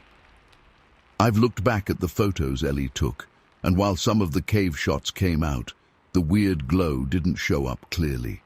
It's faint, like a smudge of pale light. And there's nothing at all in the pictures of that chamber to suggest a person or creature was there. We have no solid evidence except our own memories. Sometimes I wonder if whatever was in that cave just wanted to scare us off, to keep us from going deeper into those corridors. Maybe it was something ancient, something that's been there long before any of us, protecting that place. I honestly don't know. All I know is I felt like we were trespassing in a realm we weren't supposed to see. Even though we went there on an official assignment, it felt like stepping into forbidden territory. I haven't gone back. Neither has Ellie or Bill, as far as I'm aware. I still get uneasy thinking about that sound, like a moan 1 second, and then total silence the next. The random flash of light that showed us a tall shape lurking near those glowing symbols. And most of all, the idea that it was right behind us, watching, and then just vanished. It all started in a flash that afternoon, and it ended just as abruptly when we stumbled out of that cave. No final confrontation, no clear answers. It's like the mountain let us in, showed us something we were never supposed to see, and then let us go without explaining a damn thing. If someone asked me whether I believe in creatures or spirits hidden in the depths of Blackstone Ridge, I wouldn't know what to say. Part of me wants to find a rational explanation, but another part is certain that what we witnessed goes beyond anything I can rationalize. I still have nightmares where I'm back in that cave, hearing the steady drip and seeing that faint glow, never quite able to escape. Then I wake up, heart hammering, and remind myself it was real, at least as real as I can remember. That's the truth. We went in, we saw something we can't explain, and it vanished just as fast as it appeared. Even now, I can't decide if we were lucky to get out, or if we missed some bigger revelation lurking in the dark. All I know is that those caves aren't empty, and they sure aren't safe. And whenever I think about heading back there to settle my own curiosity, I get this cold feeling in my chest that makes me decide I'd rather never set foot in Blackstone Ridge again. Story 18. I still get goosebumps whenever I think about that night in Willowford. It was back in 2020, during a time when strange rumors about midnight choruses were all over our town. I remember hearing gossip at the local diner. People talked about voices floating around at exactly 3 a.m., but nobody could figure out where they came from. Some dismissed it as pranksters. Others were convinced it was something old and unexplainable. I'd been losing sleep for days, lying awake and waiting to hear those melodies myself. Around that time, I noticed 2 people I'd never seen before wandering around town, Jace Stormriver and Fiona Nightbreeze. I caught their names because they introduced themselves to a few folks I know, asking about these eerie chants. They seemed official in some way, but they kept a low profile. It was a small town, so everyone pretty much knew they were investigating. That night, I was too restless to sleep. My mind felt wired, as if something big was about to happen. At exactly 3 a.m., like clockwork, a soft, distant chanting cut through the silence outside. It was so faint at first, I thought maybe it was my neighbor's old radio, or the wind whistling through the pines. But as the seconds stretched on, I could tell these weren't random noises. It was a sequence of melodic hums, almost hypnotic, like a group of women singing in unison. It reminded me of a lullaby, except it didn't make me feel calm at all. If anything, It filled me with a sense of dread I can't quite explain. For some reason, I got this urge to find out for myself. Usually, I'd lock my doors and pretend I heard nothing, but I needed to see where it was coming from. I threw on a jacket, grabbed a flashlight, and headed out. The air was freezing, making each breath feel sharp in my lungs. Walking down the quiet streets, everything looked darker than usual, like the moon and the streetlights were dimmer than they were just an hour before. In that silence, the chanting grew more distinct. It was definitely coming from the direction of the old bridge near the edge of town. I'd walked past that rickety bridge 1,000 times during the day. At night, though, it felt alive in its own creepy way, especially with the slow-moving creek underneath. The water's surface looked almost black, and the only light was the faint glow of my flashlight. The singing got clearer as I approached. Honestly, I half expected to see people standing in a circle with lanterns or something, but there was no one there. It was just me, the bridge, and that unearthly chorus echoing across the water. My heart was hammering. The voice, if you can even call it that, surrounded me, but I saw nothing. No footprints in the mud, no sign of any gathering. I remember shining my flashlight around, looking for anything that could explain it. Maybe hidden speakers, maybe a group of weirdos trying to scare folks. But I found nothing. Then, all of a sudden, I saw a quick flicker in the beam of light, like a pulse of brightness that vanished before my eyes could focus on it. It felt like the atmosphere itself was shifting, like the air got heavier. That was when I noticed Jace and Fiona not too far away. They were quietly observing, crouched behind the old fence near the bridge. Jace had some kind of device in his hand. It looked like a small recorder or scanner, while Fiona aimed this odd piece of equipment toward the water. They must have spotted me because I saw a brief flash of alarm on their faces. Before I could ask them anything, the chanting changed. It became louder, more layered, as if another group of voices had joined in. My flashlight started flickering like it was losing battery, even though I'd replaced the batteries just that afternoon. I felt this chilly sensation crawling up my spine. The hair on my arms stood on end. At that moment, I heard what sounded like footsteps behind me. But when I spun around, there was still nobody there. Just the rustle of some leaves near the bank of the creek. It's hard to describe how unsettling it was to hear this well-defined chorus of female voices, but see absolutely no one. It was like the night itself was singing. Jace suddenly motioned for me to be quiet. His face looked pale, almost panicked. Fiona pressed a button on her recorder, but it made a strange static noise. She tapped it a few times, then looked frustrated. Their gear was failing to capture any clear audio. It was like something was interfering with the electronics. Right then, the chanting changed pitch again. This time, more mournful, almost like a sorrowful hymn. My stomach lurched at the sound, and the next thing I knew, I felt lightheaded, like I might faint. Somewhere in my peripheral vision, I caught another flicker of light near the creek. It swirled, almost forming a shape, but it was too quick. My flashlight went out completely, leaving only the faint, distorted glow of Jace's device. In that flickering light, I could have sworn I saw shadows dancing at the edge of the water, shadows that didn't match any person standing there. They swayed in time with the singing, almost as though they were physically manifesting the melody. I can't remember how long I stood there. Time felt warped. Seconds and minutes merged into one long moment. My chest felt tight, and I had to remind myself to breathe. The chanting seemed to swell to a climax, echoing under the bridge and all around us. Then, just like that, it died away. No fade-out, no trailing notes, just complete silence.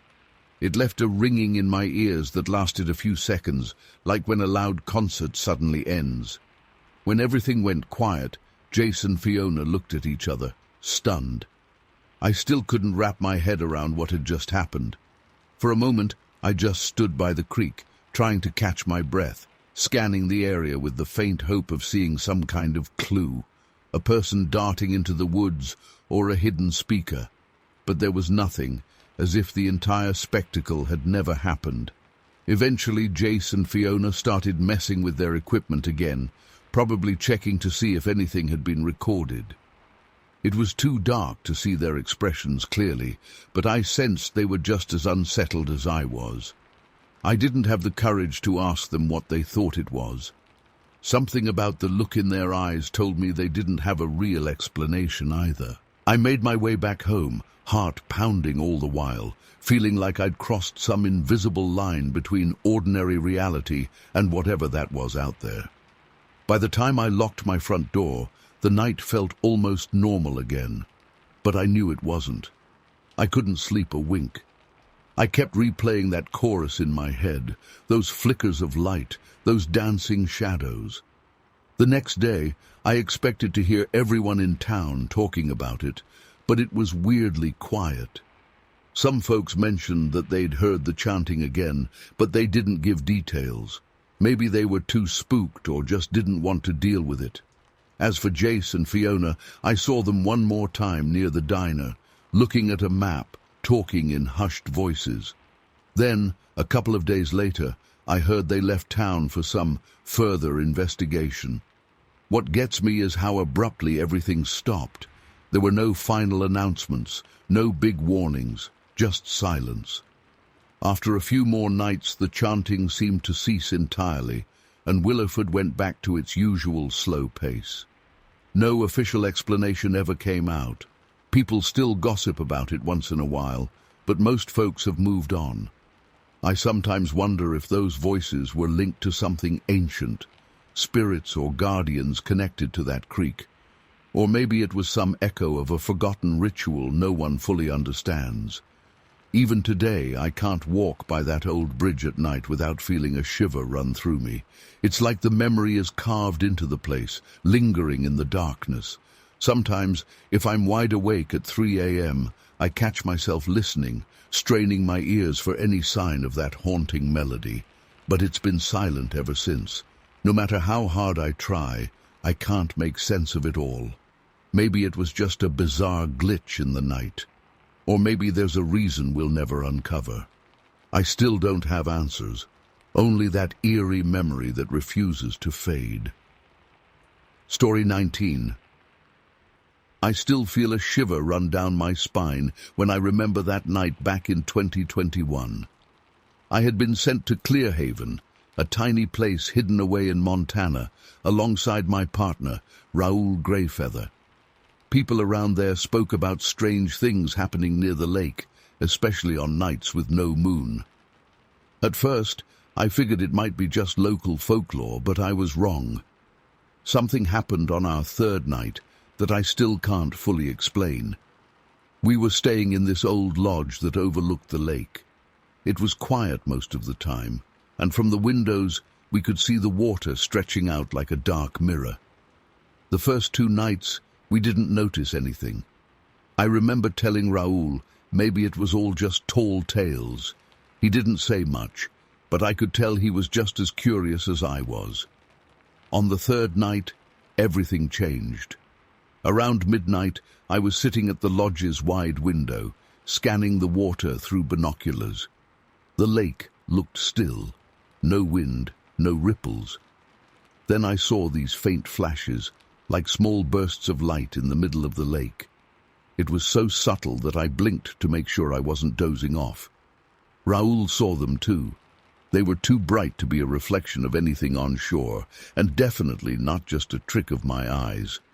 Without hesitating, we grabbed a small boat that we'd borrowed from a local. I remember how quiet it was out there. No waves, no breeze, not even the sound of crickets. The moon was gone, so it felt like we were moving across a black void. I've been on boats at night before, but this time felt different, like a heavy weight was pressing down on everything. About halfway out, I noticed this thin column of fog start to materialize. It wasn't the typical mist that rolls across the water. It looked more like a tall, concentrated pillar. We didn't see it form gradually. It was just suddenly there, hazy and shifting in a spot that had been completely clear a moment ago. Pretty soon, that fog got thick enough to disorient us. I looked back and could barely see the shoreline. Then, from somewhere deep below, I started hearing these low thumps. They were rhythmic, like a heartbeat echoing under the surface. I tried to ignore how creeped out I was, but every time the boat rocked, I got a rush of fear in my chest. Raoul flicked on a strong flashlight and began sweeping it across the water. For just a second, the beam landed on something dark and elongated, sliding beneath the surface. It was gone in an instant, but I know we both saw it. At first it was so quick that I doubted my own eyes. The shape was tall, or at least it looked tall. Then I heard the water churn, like something big was moving around under there.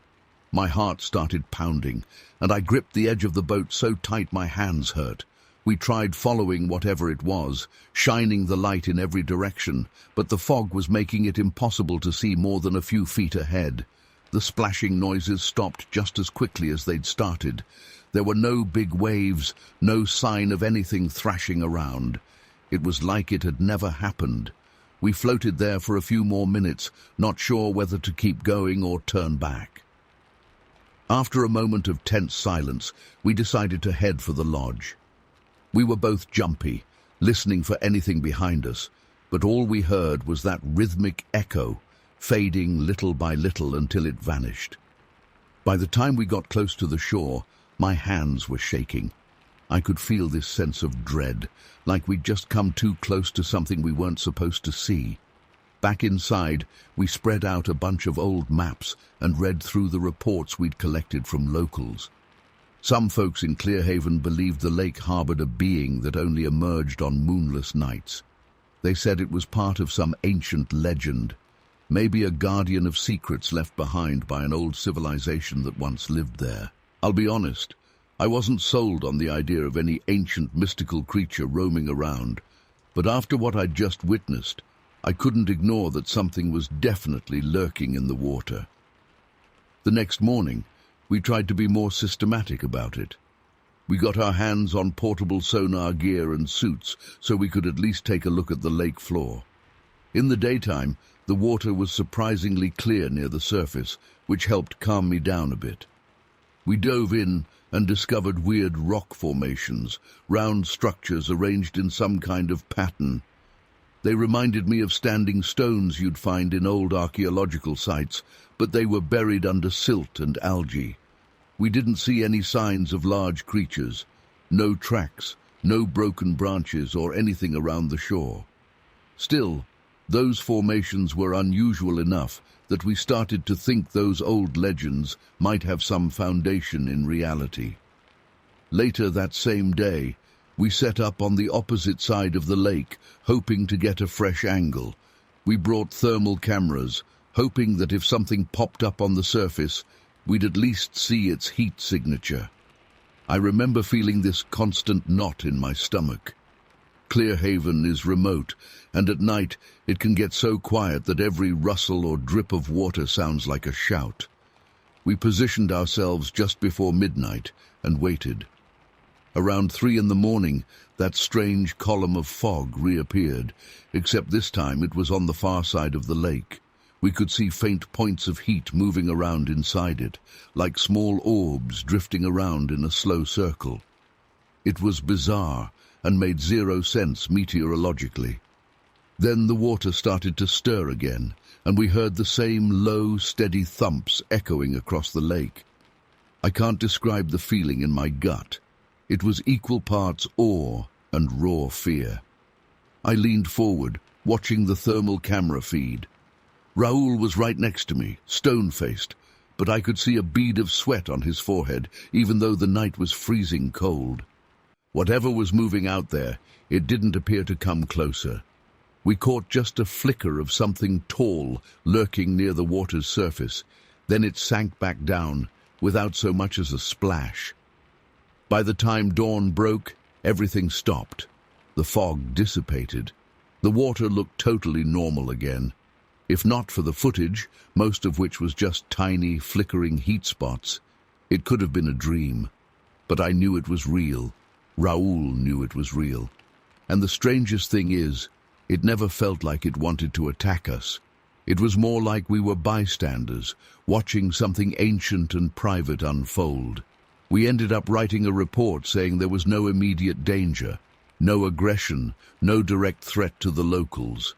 We just recommended continued observation in case it ever changed. After all, nobody really knows what's at the bottom of that lake. The local rumors about a guardian spirit or ancient being might be half true. Maybe it only surfaces to follow some kind of cyclical pattern tied to the moon. I still think about those weird flashes of light and that towering shape beneath the water, though.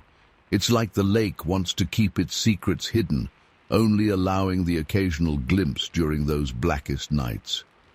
The town seemed relieved when we said we found no threat, but I could sense they also felt a lingering curiosity. I don't blame them. It's hard to let go of something that unsettling and not want more answers. But after that week, everything went quiet again. It was as if the lake slipped back into its normal routine, waiting for the next new moon. I've been assigned to different places since then, and nothing else I've come across has given me that same uneasy jolt. Even today, when I think about Clear Havens Lake, I get a lump in my throat. I can't fully explain what we witnessed. There was no closure, no grand reveal, just a deep, dark lake that seems to hold on to something beyond our understanding. It's been years now, and part of me still wants to go back and see if it'll appear again. But another part of me remembers the piercing cold of that water, the unnerving thumps under the surface, and that tall silhouette. And honestly, I don't know if my nerves could handle a second encounter with whatever's out there. For now, I've just learned to accept that not everything needs a full explanation. Sometimes the unknown just exists, silent and unthreatening, but undeniably present. And that's enough to keep me awake some nights, wondering what might be rising from those depths whenever the moon disappears. Story 20. I still remember the day it happened back in 2018. Our town, Riverbend, was already buzzing with rumors about that old stone bridge and the strange figure people claimed to see. I'd heard all the stories, how it was some kind of tall, shadowy person who only showed up at dusk, always vanishing before anyone could get a clear look. Most of us figured it was just local legends getting blown out of proportion. I never thought I'd be one of the people actually encountering it.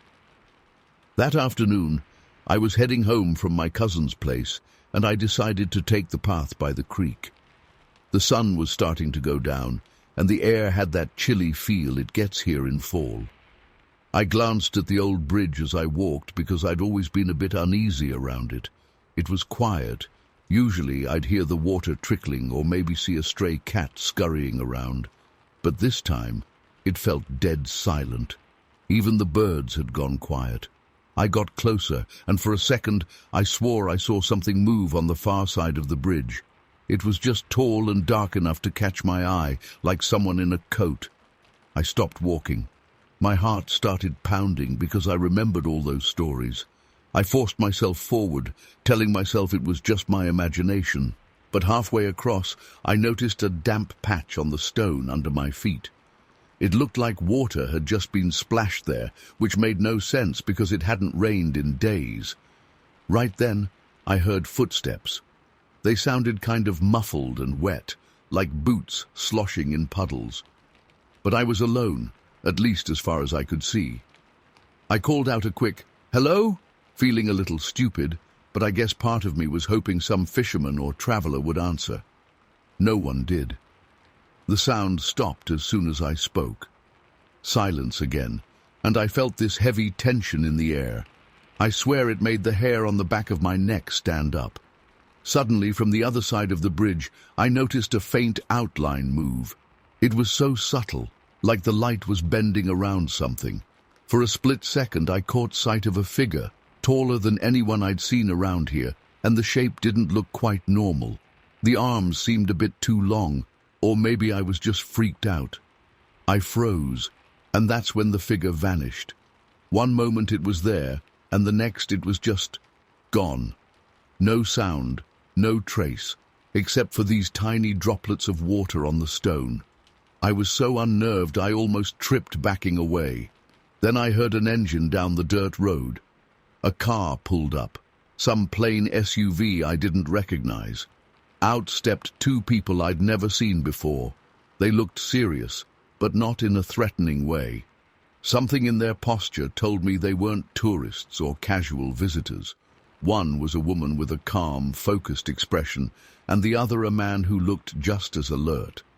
I later heard folks mention their names, Nia Stormbird and Gregory Lone Fox, but at that moment, I only knew they weren't from around here. They didn't talk to me directly, but they did give me a look like they knew I'd witnessed something. Their presence alone was weird, because Riverbend rarely sees any outsiders unless they're just passing through, and the way they surveyed the area was almost military-like, though they weren't in any uniform. I remember feeling oddly relieved that someone official seemed to care about what was happening, but it also made it more real and scarier. Trying to steady my nerves, I walked around the bridge to see if there were any footprints. I saw these faint, damp impressions on the rocks, like bare feet but elongated, as if each toe was spaced out more than a human should be. I couldn't believe my eyes. I wanted to shout for those two newcomers to come check it out, but I was so rattled I just stood there, staring. By the time I looked up again, the footprints were evaporating or fading, and they were gone in a matter of seconds. I guess the agents, if that's what they were, continued their investigation. Later that evening, I saw them setting up what looked like small cameras under some of the tree branches near the bridge. I was curious, but too nervous to approach them and ask questions. The fear from that encounter still clung to me, and all I really wanted was to get home, lock my door, and pretend nothing happened. But that night, I couldn't sleep. I kept hearing those wet footsteps in my mind, replaying the image of that tall figure fading into nothing. Around midnight I ventured outside again, drawn by this weird urge to confirm it was all in my head. From a safe distance, I spotted the agent's cameras glowing faintly, but I didn't see the figure again. The bridge was empty and silent, except for a soft rustling of leaves. For a place that's usually peaceful, it felt downright eerie, like the whole town was holding its breath. I have no clue if those agents found the answers they were looking for. They left not long after, and things around the bridge went back to normal, at least on the surface. Nobody disappeared or got hurt as far as I know. Some neighbors said they still heard strange noises near the creek at dusk, but nothing ever escalated. It was like the whole thing just stopped on its own. One day, people were buzzing about weird apparitions, and the next, everyone pretended it never happened. To this day, I can't explain what I saw. All I know is that it felt real. The cold stone under my feet, the distinct sound of squishing footsteps, that bizarre tall shape that vanished in the blink of an eye. It still gives me chills thinking about it. I've never been able to walk over that bridge again without looking over my shoulder, half expecting to see those watery footprints reappear. Anyway, that's my account of what happened. If you ever find yourself in Riverbend and decide to visit that old stone bridge, just be careful at dusk. I'm not saying you'll definitely see anything, but if you do, don't be surprised if it vanishes the moment you try to shine a light on it. I sure wish I had a neat explanation or some closure, but I don't. All I have are those memories, and they still haunt me more than I'd like to admit.